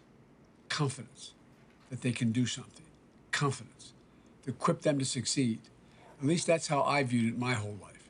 You know, and these, as I've said before, these aren't somebody else's kids. They're all our kids. They're the kite strings that lift our national ambitions along. And who has hold of the kite strings? You guys. You guys. You're the ones. So everything that will be possible for our country tomorrow is going to be in large part thanks to what you do today. And that's not hyperbole. I mean, that's real. That's just a fact. As Jill said, you know, any country that out-educates us is going to out-compete us. You know, I know there's one issue that's the top of the mind right now, and that's the pandemic, and it should be the top of the mind. We saw this challenge coming, but we've been calling for the president to address this since as early as January. But Donald Trump failed to take any action, and testing and tracing and everything we need to get this under control, to get our educators and students back to the classroom safely. And he just, every single opportunity has missed a chance or taken us in the other direction. There's no mystery about what needs to be done. When we faced with a crisis back in 2009, we knew we had to stand up for educators. So when the president asked me to oversee that Recovery Act, over $800 billion, we allocated $60 billion, then $60 billion, to local school districts and saved 400,000 education jobs. Yes, you did. Because the states didn't have the money. Yes, you did. Didn't have the money. But this time, when the pandemic struck, Trump has dropped the ball again. He didn't make you a priority. And now state and local governments are facing huge, huge budget shortfalls. And Speaker Pelosi in the House did their job. They passed the so-called HEROES Act, providing $915 billion for state and local governments. But Trump and the Senate Republicans refused to do their job. Yep. The proposal put forward by Mitch McConnell is completely out of touch. It's meager support. They're offering for schools and local governments. It isn't close to what's needed. And it's being used as a cudgel to force schools to reopen when they may not be ready to reopen. No, and it doesn't fund educators. You know, this isn't a game. Right. We've lost more than 900,000 education jobs since the pandemic started due to the budget cuts. That's absolutely unacceptable. 2 weeks ago, I put out my roadmap for opening our schools, another plan I hope the president would at least listen to. It's a plan driven by science. But Donald Trump may contend to continue to move and force educators and students back into the classroom without a plan to keep them safe. It's not about whether or not, this doesn't fly with me. It's not about whether or not he cares about education. It's about he wants to make sure that he looks better. Yeah. We need to implement national testing and tracing rules. You get your nurses the protective gear they need. Provide an adequate supply of masks to every school in America. Set effective national safety guidelines. Empower local decision makers to decide what's best for their community at the moment. And provide $90 billion in emergency funding to preserve these jobs and keep schools open. You know, we need to get this done, and we need to get it done now. But this is only the start, because once we get ahead of this pandemic, and it's going to be tough, because you remember, Randy, I remember you asking me in one of the forums I was with, one of your folks asked, well, what am I going to do when I'm president? I said, it will depend on what I'm left with. Right. No, I really mean it. Look at the damage that has been done just since March by this president not dealing with this pandemic. And God knows, if you look at the projections now, what's going to happen between now and January of 2021, it's catastrophic, some of the stuff being talked about. So we can't just go back to the way things were. No. We have to build back better. That means tripling funding for Title I schools, giving raises to the teachers that deserve it, getting you the resources you need. We need, look, we're going to double the number of school psychologists and counselors and nurses and social workers in schools. We badly need them, especially now. Right. We can tackle the mental health crisis. We can build the economy that's responsive to the needs of working families. We can provide affordable quality health care and elder care, ease the burden on caring for loved ones. We can make sure those of you who are early childhood educators can get a raise, new training and new opportunities. You know, here's the bottom line. So often, it's in the wake of the darkest moments that America's forged some of the most remarkable eras of progress. And I believe we're on the brink of one of those opportunities. If we can overcome this crisis, and I believe we can if we start doing the right things, we'll be in an incredibly strong position to make progress. So thank you for allowing me to join you. I know you know me, there's a lot more I want to say to y'all, but there's so much you've done already. And, you know, I want everybody to know, if any the press is listening, and they do know, you don't just represent educators, you represent a whole range of, you represent nurses, you represent across the board. But every one of them are on the front line. Every one of them. Every single one of them. And so I want to thank you for letting me join the fight with you. And Randy, thank you for your personal friendship. I appreciate it. And I want to just also say to you, Mr. Vice President, I want to thank your wife, Jill Biden, your wife, and Elizabeth Warren did a reopening panel with us a couple of weeks ago, which was fabulous. And we had leaders from around the country. This is in advance of you putting out your plan. We had leaders from around the country talk about a lot of the issues, and you could see their guidance in your plan. And you know, you often tease about how your wife is an educator, but I think people don't actually realize that she has kept working as not just as a K-12 educator when you met her, but as a college educator when you were vice president. And and there have been times when we were supposed to get together, but she was teaching, and she would never, ever, ever give up her teaching. And it is just that kind of commitment to children and to kids that we see from your family over and over and over again. So I want to say thank you to her. She's going through what a lot of your, well, I want to say one thing about this. She's going through what a lot of you are going through right now. She's learning because you can be teaching how to teach remotely. And she's spending hours, 4 hours a day, trying to learn the technology to be able to teach remotely. I mean, you know, so it's hard. An educator never stops getting educated. All right, exactly right. And we know it would be back in school, but we were also really appreciative, and I'm about to start the panel as I say this, we're really appreciative of the point you said about you know, that you can't reopen schools where they're dangerous, and that it's important in terms of the community and doing that. So, you know, the contrast again with the recklessness with Donald Trump and Betsy DeVos is obvious. So what we're going to do for the next half an hour is that we have three members who are going to actually ask you questions. And so instead of it just being a conversation with us, rank and file members who are going to ask you questions. And the first is Priscilla Castro from the UFT. And I'm going to just turn it over to Priscilla. Mr. Vice President, as you know, the AFT represent teachers, paraprofessionals. Priscilla, the Vice President, can you hear the Vice President? He just said hi. Hi, I don't how think are she you? can hear me, but that's okay. She just did. How are you? Where are you speaking to me from? Where are you now? I am at home. Where are you now speaking to me? I mean, where? Where's home? In Brooklyn, New York. Never mind. Yeah, Brooklyn, she said. All right, that's okay. This is the capital of the world. Exact. This is, well, now that I'm national president, I can't say Brooklyn's the capital of the world anymore, but we do love New York. I think what happens is the timing of the Zoom sometimes gets, you know, there's a little lag. Okay, Priscilla, go.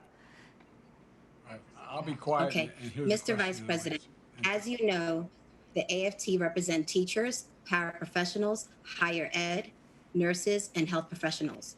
All of us in different ways are on the front line helping each other during the COVID-19 pandemic. Because of COVID, states, cities, and towns had to pause much of the economy in order to prevent the virus from spreading. Now revenue is plummeting, unemployment is soaring, and they have huge unexpected expenses to protect health and safety. A situation made worse from the disinvestment we have had since the 2008 Great Recession. Funding that has not been returned. Nearly every community is facing cuts. These cuts will affect education, healthcare, sanitation, reduced transit services, and operating hours at government offices like the DMV, and threaten public safety like closing fire stations and emergency responders. Already more than 500,000 educators have been let go, and is estimated without federal aid, states and localities would need to lay off 2 million employees or more, which would be devastating to our public schools, universities, public services, our communities, and this will have an effect on our children's future. So my question to you, Mr. Vice President Joe Biden, what would the Biden administration do to help save the many jobs that are in jeopardy or have been lost, and to help save our communities and our children? First of all, thank you for the question. Secondly, this whole country owes teachers like you a debt of gratitude. You made an enormous sacrifice and you show so much creativity.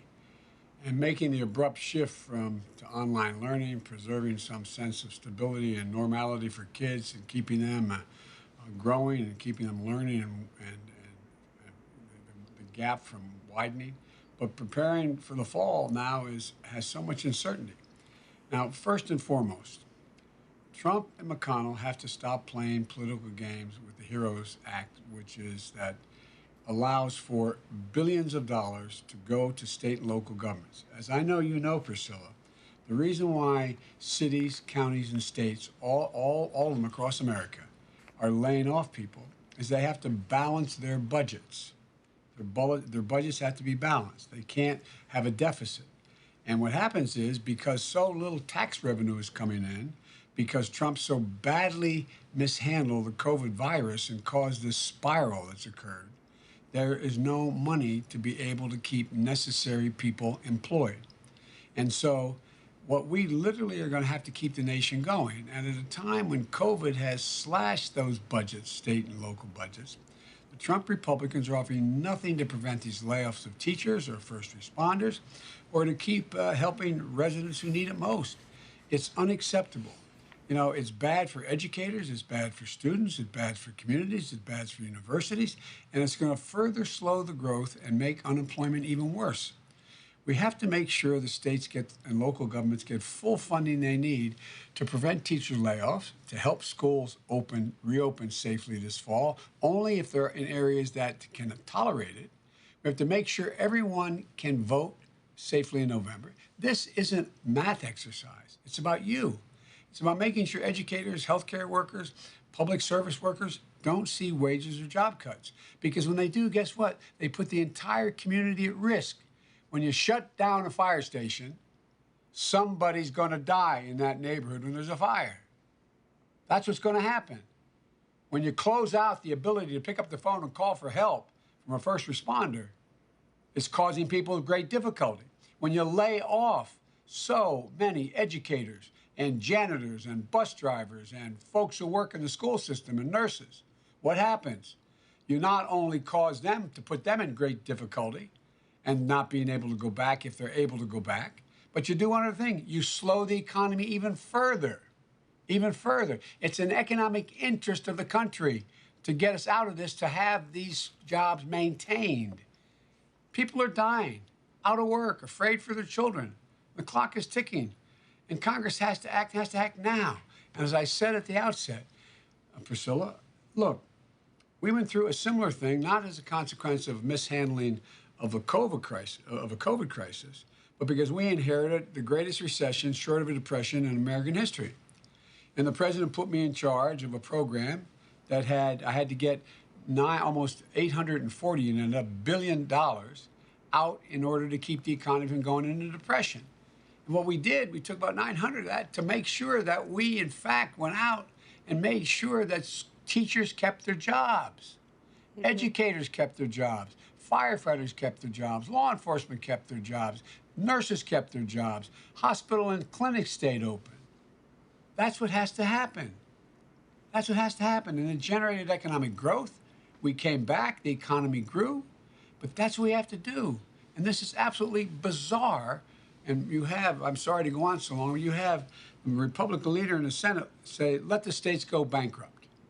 Well, that's wonderful, isn't it? Let the states go bankrupt. How does that help anyone? Anyone at all? So the first thing I would do if I were in charge right now is I would pass the HEROES Act and get $950 billion out there in order to make sure that we can keep the economy open, the states open, all the major functioning responsibilities continue to be able to be paid. Thank you, Mr. Vice President, and thank you, Priscilla. And Priscilla, just for people to know and for you to know, Mr. Vice President, Priscilla is not just from Brooklyn, but she teaches kids with special needs. And so thank you, Priscilla. Keep up the work. Thank you. And by the way, Priscilla, if I get elected, we're going to fully fund IDEA. Thank you. We're going to fully fund it. Fabulous. Thank you, Priscilla. Stay safe. And then we have what we've tried to do here is, have 3 people from 3 different areas in the country, and we have Rick Lucas here. And Rick, why don't you tell the Vice President who you are and where you're from? Hello, Mr. Vice President. My name is Rick Lucas. I'm a registered nurse at the Ohio State University Wexner Medical Center in Columbus, Ohio, and president of my local bargaining unit. Oh, hi-ho. Nurses and health professionals across the country have been in the trenches taking care of our patients since February, hoping some modicum of coordination would appear over and over again. Amid PPE and equipment shortages, we have watched Donald Trump refuse to fully invoke the Defense Production Act, which has left many of us still with inadequate PPE and an inability for public health officials to conduct testing in our community. We have watched OSHA loosen worker protections during some of the most dangerous conditions some of us will ever work in. We've seen CDC promulgate guidance that was inadequate and has evolved into a website that is hard to follow and contains conflicting standards. Meanwhile, my colleagues and I go to work and take care of patients.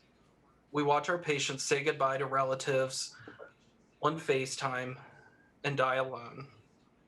Many of us go home at night after our shifts without adequate PPE, unable to sleep because we're not sure whether we are bringing COVID-19 home to our kids, our significant others, or our aging parents.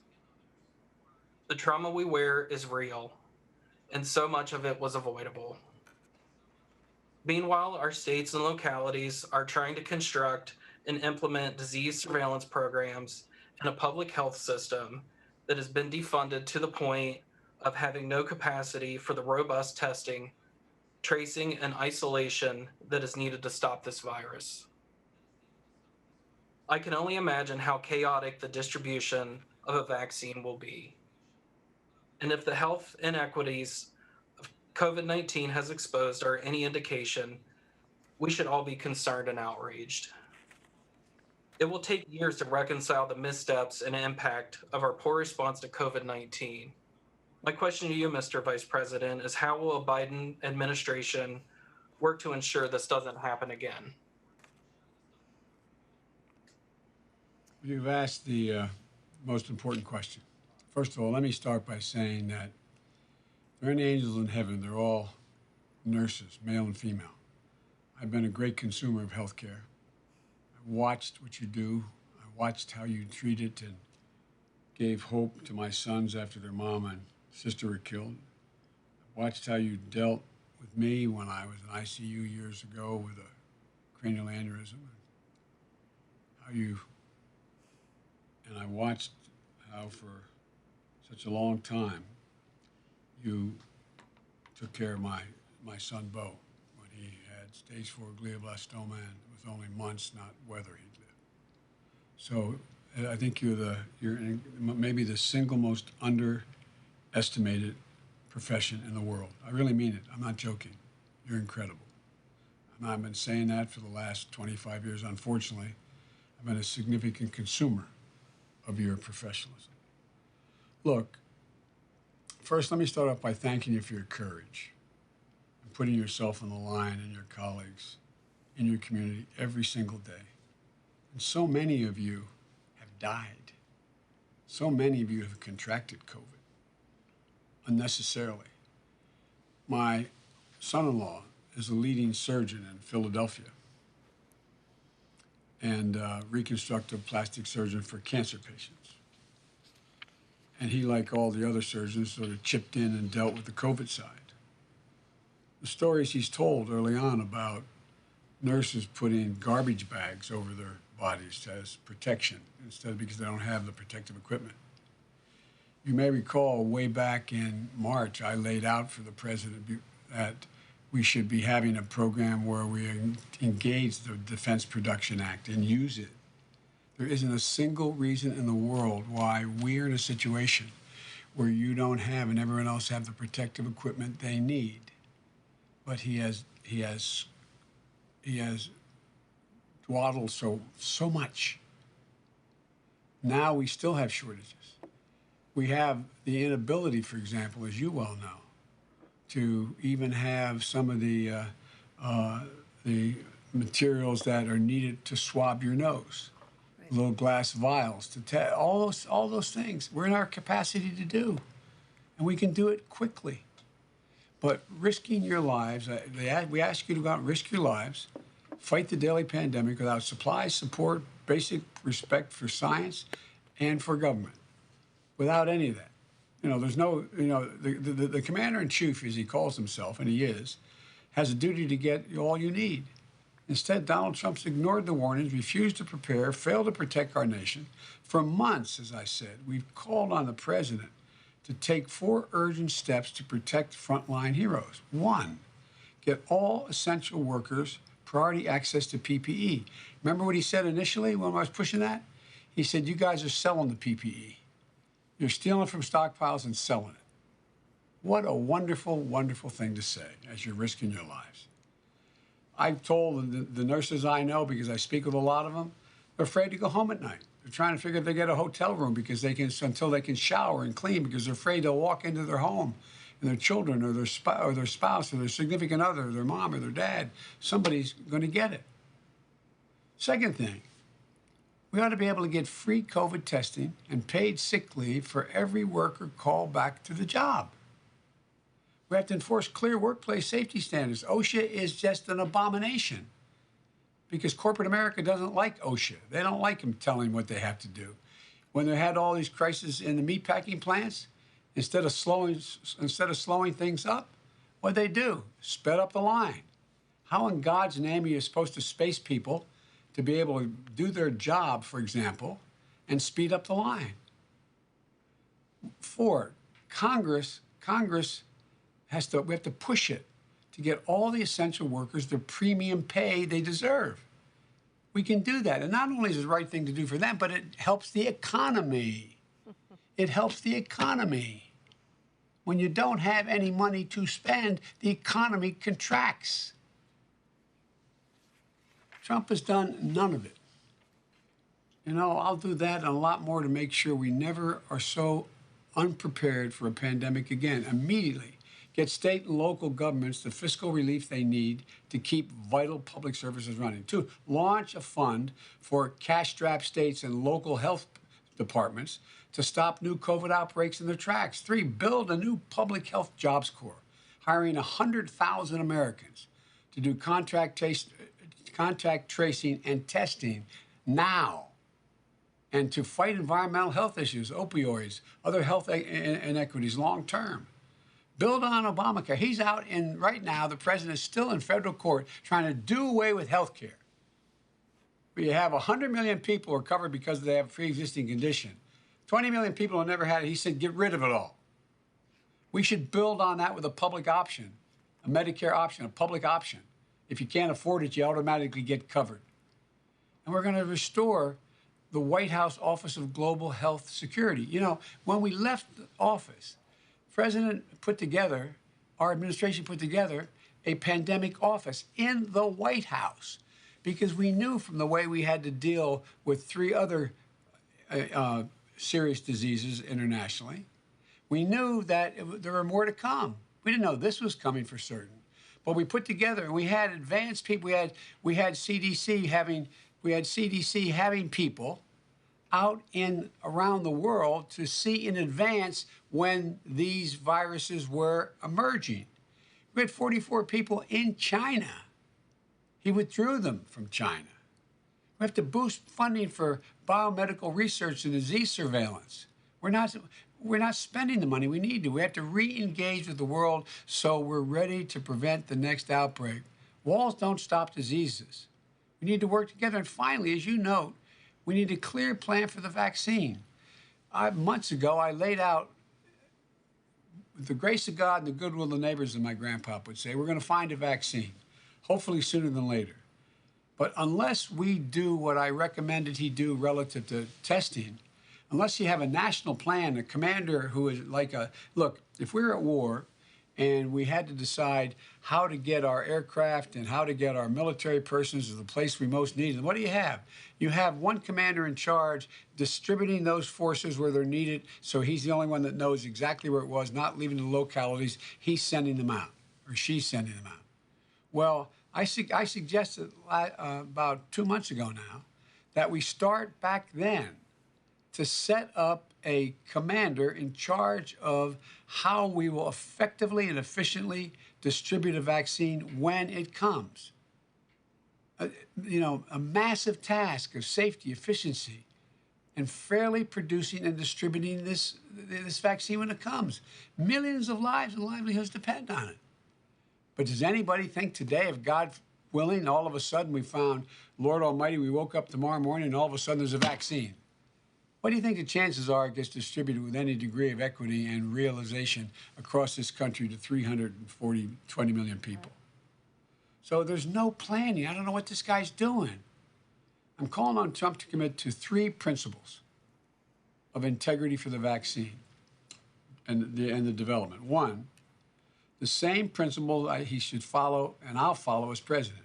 First, independent scientists and public health experts alone must determine when the vaccine is safe and effective. 2, that means no hype, no political pressure. The second thing is it has to be transparency. Clinical vaccine data must be made available to the public for independent expert review. Independent expert review. And third, public report from career FDA experts should submit written recommendations on any vaccine for public review and speak freely on their findings to the public before the Congress. Transparency. And you know we always have a problem with vaccines to begin with. There's a certain number of people who say, I'm not going to take them. Well, what do you think the people are going to do if the president comes along and says, we got a vaccine that works? They're not going to take it unless we have full transparency. Exactly. But we need somebody right now putting together, and I proposed a $250 billion plan to lay out exactly how it will be distributed if and when it is made available, God willing. But we need basic planning, block and tackling. We didn't have to get in the mess we're in now. But first and foremost, the president has an obligation to ramp up extensively the PPE for all of you who are risking your lives every day. Well, we can't wait. There's still shortages.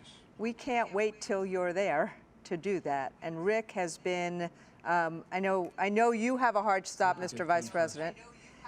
And so I want to get to the last of the questions, but I want to just say Rick Lucas has been that kind of champion over and over again. We have 200,000 healthcare workers, and I will never forget the call when Rick and his colleagues were talking to me about the lack of PPE, but I just want our members who've watched what you just did in this, you know, people, the knowledge that you have, when I say to people, you get things done, the level of knowledge that you have about government and about how to use these levers and what to do. Could you imagine if we had that kind of transparency on any of the issues that the Trump administration is doing right now? The credibility, you said earlier on, and then I'm going to introduce Marguerite. You said earlier on, one of the things that was so important was about confidence, that kids have confidence, that there be credibility. And just even in terms of just you riffing off what to do with the vaccine, that's how you give the public confidence. And I just want people to hear the kind of extensive knowledge that you have. I mean, I'm sitting here writing down all these notes as you're just riffing off what you need to do on all these different things. It's pretty incredible. Well, you know, it's because I've hired people that are smarter than me. You know, I got a guy named Ron Klain who took care of the Ebola crisis. Right. He ran it. He's with me now. Right. I mean, I'm getting every single, no, that's not true now, it's slowed up, but 3 days a week, I get an hour to an hour and a half briefing from the leading doctors in the country who are experts in this area, laying out in detail what we should be. This is, anyway, and Rick, if you have any more questions for me, I'll be able to get your number. I'm happy to talk to you if you want to talk more about the plight of nurses right now. Thank you, Mr. Vice President. I'm sorry. I know we're. No, I know. Well, no, I'm just worried about your time. We love having you. Yeah, I'm supposed to do another event. So let me introduce our last questioner, Marguerite Ruff. Marguerite, excuse me, it joins us from Philly, and she is a classroom assistant for special ed students and a member of the Philadelphia Federation of Teachers. Marguerite, I'm married to Philly. Yes. Good afternoon, and thank you. Most of us have seen and experienced racism and racial injustice in our lives. As a nation, we had a breaking point in the middle of a pandemic and economic crisis when we watched George Floyd call out "Mama," and he was murdered by police. It reminded me of my son, who was also murdered. I imagine my son calling out for me and not being able to protect him. What happened to George Floyd was the straw that broke the camel's back. It was awful.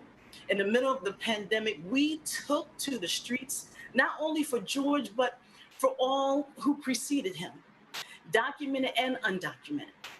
Enough. I work in Philly and have worked for students and my community for more than 19 years. And there are many small cuts that came before. Under-resourced schools in our Black and brown communities, stagnant wages for school staff, from teachers to counselors to paraprofessionals like myself.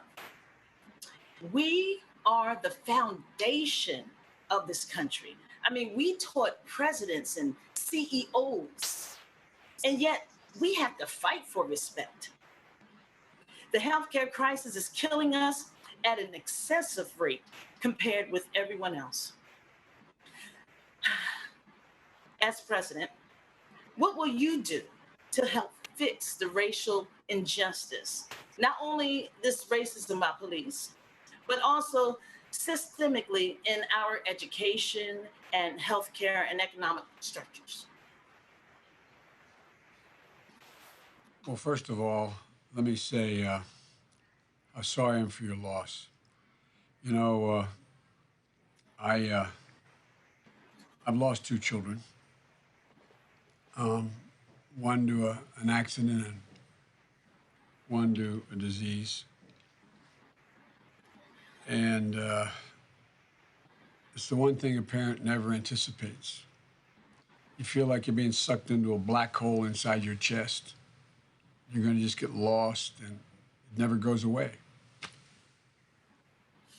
And it doesn't take much to bring it back. like it happened that very moment, whether it's in my case now with my last child lost, my son, 5 years. But I can't imagine what witnessing what happened to George, because I've spent time with his family, did to bring everything racing back as if the very moment it was happening all over again. And gun violence in this country is a public health epidemic. Not just mass shootings that make the headlines, but also the daily violence that takes so many lives in communities. There's a mass shooting collectively in America every day. It's just made up of a whole lot of small numbers. And my thoughts and prayers aren't going to fix broken laws. We need leaders with courage to stand up to the NRA, and I've taken on the NRA and won before twice, but as president, I'm telling you what, I'm going to defeat them for good. And, but again, my heart goes out to you. I know the feeling. As you said, we need much more than police and criminal justice reform if we're going to really rip out that injustice that is prevalent in society. And that's why I've made racial equity the central part of my Build Back Better plan. I'm going to send you a copy of it, but I'm going to take a few minutes to talk about it here. And that's going to bring back, we have an opportunity to turn something terrible into something good, because I think we've reached an inflection point. The country has had their blinders taken off, and they've seen, oh my God, it really happens. It really happens. And so it covers everything from this plan I have, everything infrastructure to housing to education, and it targets racial wealth and income gaps to rebuild, so we can rebuild strong, inclusive middle class that deals everybody in. Right now, it's across the board. There's systemic racism in every single aspect of our society. Here's an example. I'm going to launch what I call Small Business Opportunity Initiative. Fancy, wonky thing to say, but it expands a program that President Obama and I put in place to boost investment into small businesses of color and to help, which are the foundations of the community. If the community doesn't have a local drugstore, community doesn't have a local supermarket, the community doesn't have a local beauty shop, I mean, they're the centers around which communities are built. And so we're going to also fight to end the deadly health inequities that COVID has amplified. For example, we expand Obamacare with a public option. It's the fastest way to get universal health care. And we can double the funding for healthcare centers that are vital on the front lines, that people can go to needing psychiatric help, needing mental health issues, dealing with drugs, and a whole range of other things. We can make coronavirus testing, treatment, and any vaccine free, that everyone has it, so we don't have to wait in line. Everybody gets it. I'm going to fight to give every child the same strong start in life. Offer universal pre-K for 3 and 4 years olds, number one.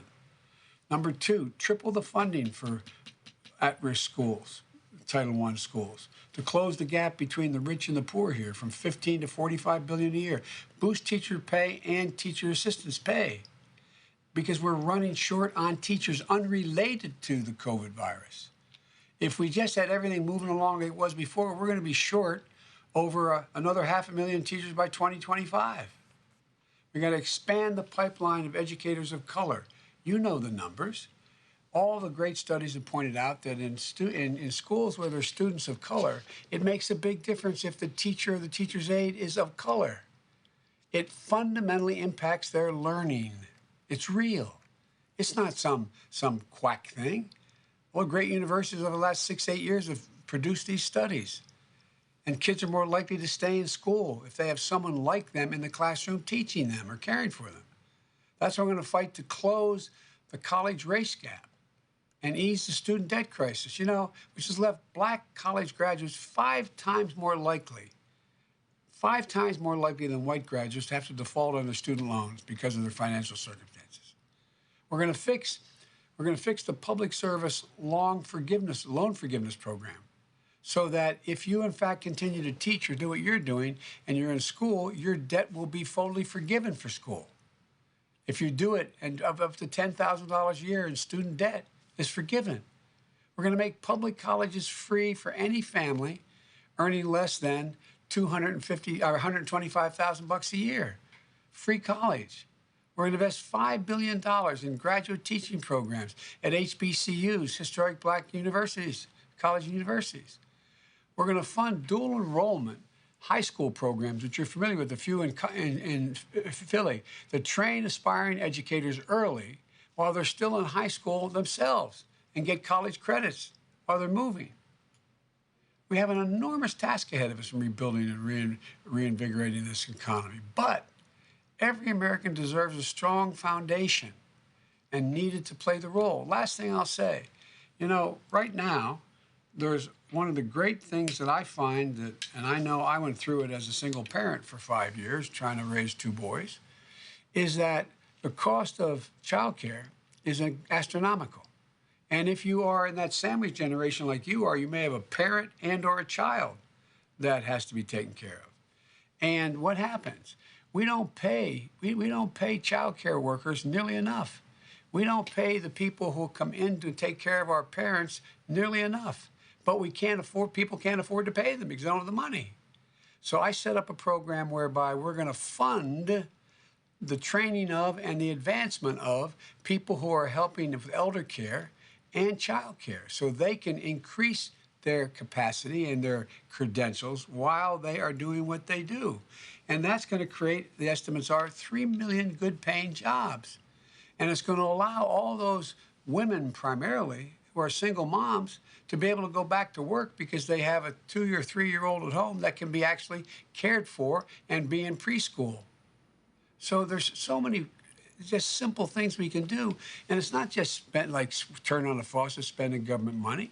What it means is, and the studies show it, that will increase more income in the pockets of people who are earning a decent wage, growing the economy. You show up and you get 2 new tires on your car. You're able to go out and you go to the grocery store. You're able to make sure you can fix the window in the house that's broken. You can do, it increases economic growth.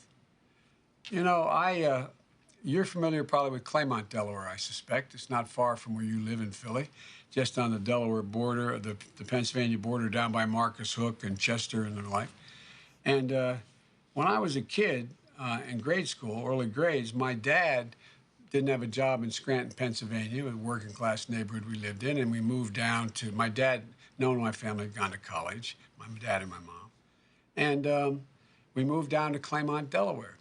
And it took a long while. It took about 4 years, my dad, to get enough money to move out of what became Section 8 housing into being able to get a nice split-level home with 18,000. You know, it's now probably worth, I don't know, $125,000 these days. But and we did fine. My dad took care of us.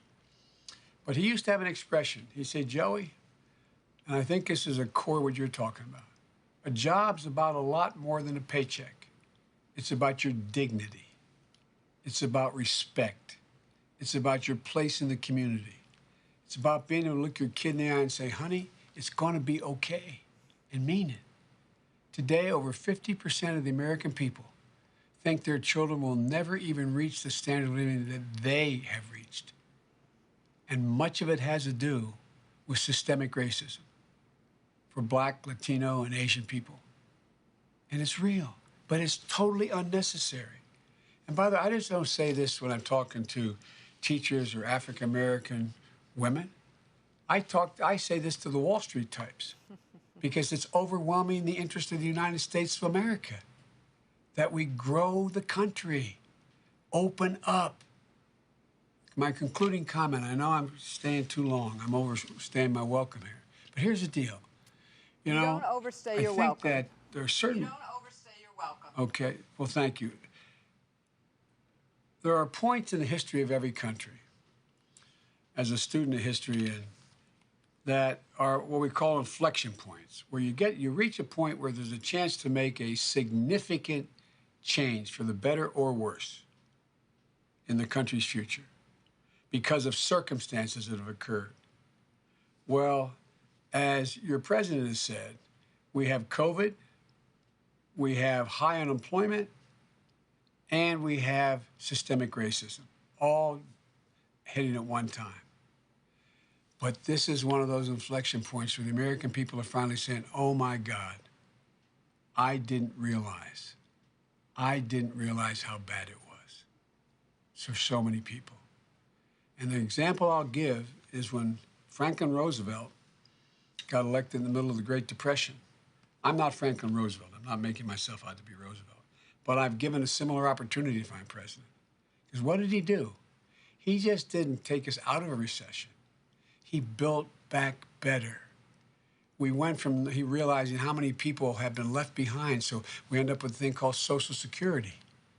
We ended up putting money into hospitals. We ended up putting didn't get nearly as far as we had to get, but it was a gigantic step from the way things were in 1930 by the time 1948 came around. Well, we're another one of those inflection points.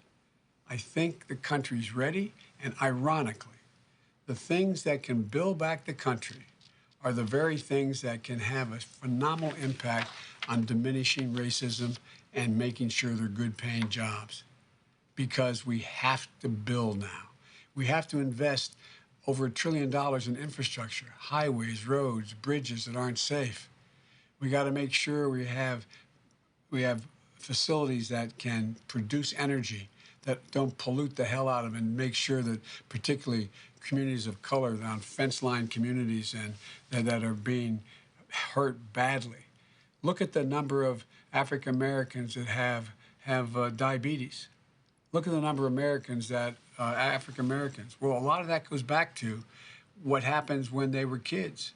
The absence of the right kind of food, the absence of making sure they lived in areas where you could breathe the air, where you could drink the water. Look at all the schools in America today. They're not sure you can turn on that water fountain and drink it when they were open. So there's so much we can do to make the country better, make us more competitive, and in the same process, give people a real chance. And I want to thank you for what you're doing. I really mean it. I know after what happened, it's hard to get up the next morning, but you're getting up to help other people. I found, for what it's worth, I'd never give anybody advice for things like this, but you know what? I found the only way to deal with the kind of tragedies you and I have talked about is purpose. Get up in the morning and have a purpose. And you have a purpose. And I promise you I share that purpose with you. I'm going to do my best not to let you down, I promise. Thank you, Mr. Vice President. Thank you. Thank you, Marguerite, for your courage. Thank you, Rick, for your valor. Thank you, Priscilla, for your passion. That's who we represent, Mr. Vice President. That's who they are. And starting today, we are distributing our Biden for President shirts. I don't know if I'm getting it right, but you're going to see people all over the country, remote, virtual. We're doing over 100,000 calls, emails every single day, and 83% of our membership was registered to vote in the last presidential. 73% voted. We're going to get that number up and up and up, and we're going to see you in the White House. Thank you, thank you, thank you. My mom would say, God love you. Thank you.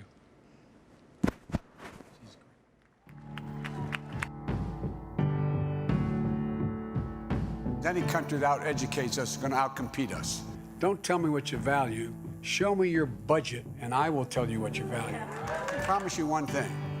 If Jill and I end up in the White House, you're not going to ever have a better friend for education ever, ever, ever than you've had. I promise you that. There's an overwhelming need for wraparound support for you. You're expected to be a social worker. You're expected to be a counselor. Teaching is not what you do, it's who you are. he's actually willing to support and stand with us to get to our next step that we need to get to. No, these are not somebody else's kids. They're all our kids. We're going to triple the amount of money we spend on Title I schools, from $15 billion to $45 billion a year. And I promise you, Randy, I will get it done. Teachers are often forced to use a scripted curriculum that rushes children through. Will you commit to ending the use of standardized testing in public schools? Yes. You should be able to set the dynamic as how to teach. Teaching to a test underestimates and discounts the things that are most important for students to know.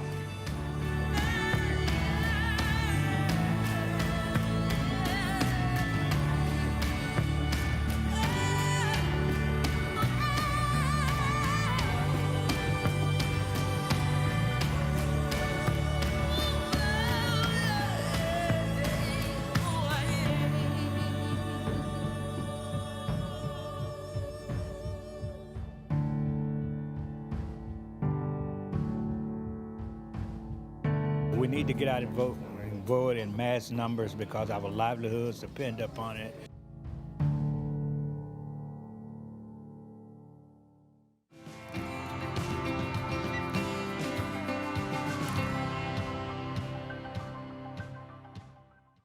Good afternoon, everyone. It's Governor Michelle Lujan Grisham, and I am delighted to have been invited to this incredible annual conference by the American Federation of Teachers.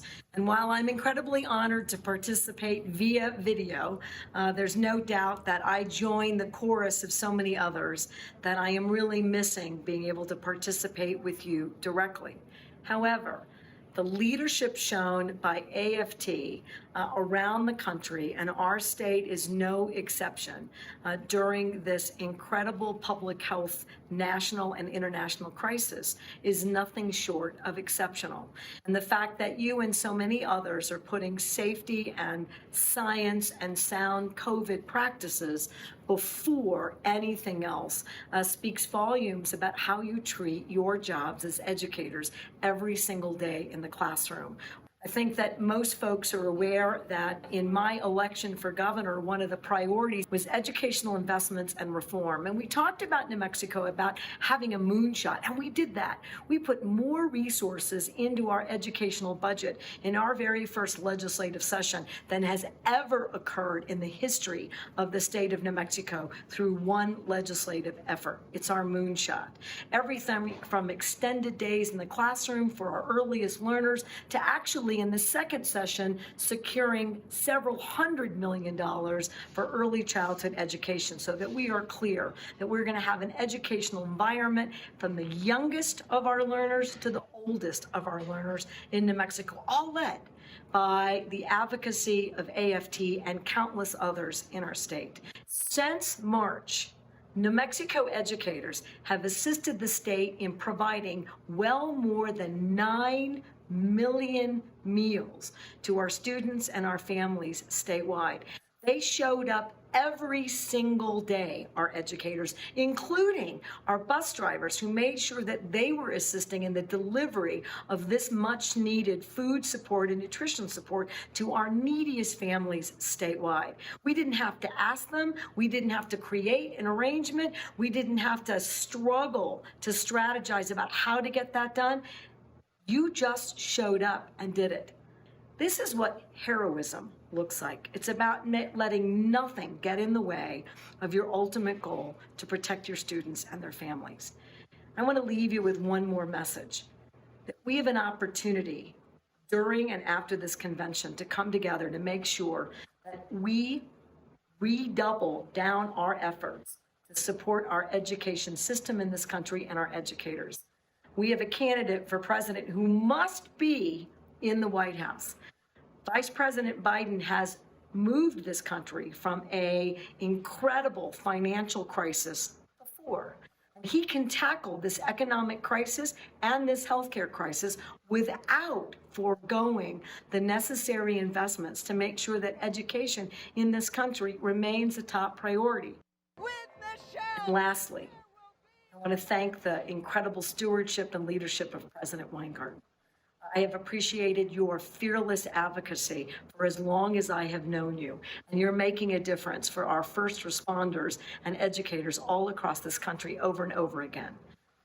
We are going to win the hearts and minds of every family and every voter in this country, and we're going to recommit to making sure that our educational outcomes and standards are met in every single school district across America. Thank you so very much for inviting me today. Thank you so very much for making sure that New Mexico students are getting every aspect that they need to succeed. And thank you for taking that fight on across this country. So as we finish our programming session, we have one more session that will start at 2:30 tonight, at 2:30 this afternoon, Eastern Daylight Time. But as we finish our programming session today, I want to say thank you to Governor Lujan Grisham. I want to say thank you to Vice President Joe Biden. I want to say thank you to all of you, but I'm going to end with a quote from John Lewis in his op-ed in the New York Times today, which he asked the Times to carry as his funeral or the day of his funeral. But the last thing we must do after we take on the resolutions today is we must care, we must fight, we must show up, and we must vote. But we must care right now about the HEROES Act and the stimulus. We need to fight, and we need to show up, and we need to vote over the next few weeks and months. Early voting starts very soon. But if we can't reopen, if we don't have the resources to reopen our schools, if we don't have the resources to do the testing that Joe Biden just talked about, that Rick Luskis just talked about, that Marguerite just talked about, that Priscilla just talked about, we need those resources now. And I want to be really clear. There's lots of things that we may disagree with in terms of the margins. But at the end of the day, Senator Schumer in the Senate and Speaker Pelosi in the House have been our champions, and they have been our champions every single day in the last year and a half.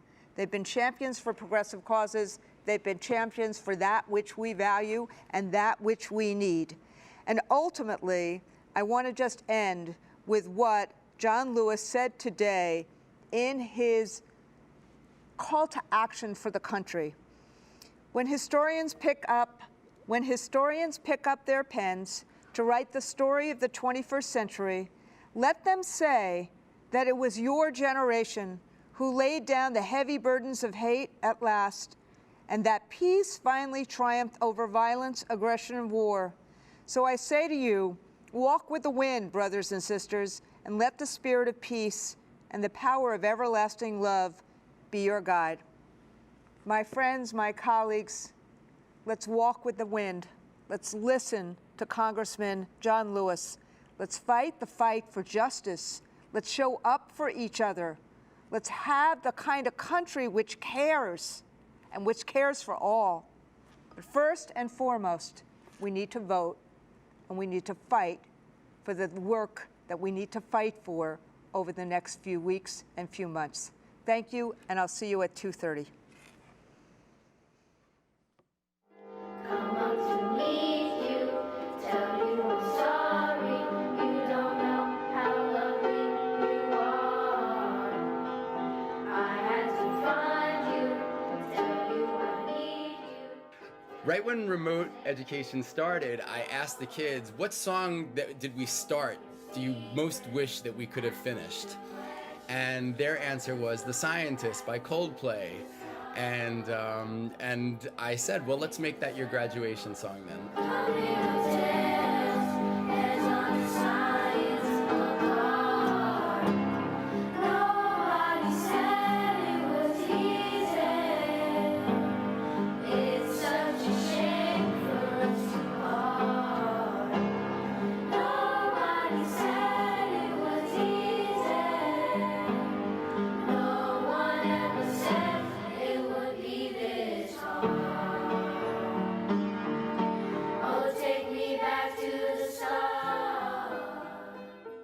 I think people connect to the PS22 chorus performances because they put something into it that you just don't expect from a 5th grade child. I think it's just so beautiful to see these kids just taking a risk and putting their souls into these performances. We're not a magnet school, we're an ordinary elementary school, you know, with neighborhood children. They don't come to audition, you know, to our school for chorus. You know, they're zoned for the school, and if they're, you know, and if they get in chorus, they get in chorus. We did our best to try to make something beautiful come out of a really, really ugly situation. Running in circles, chasing our tails, coming back.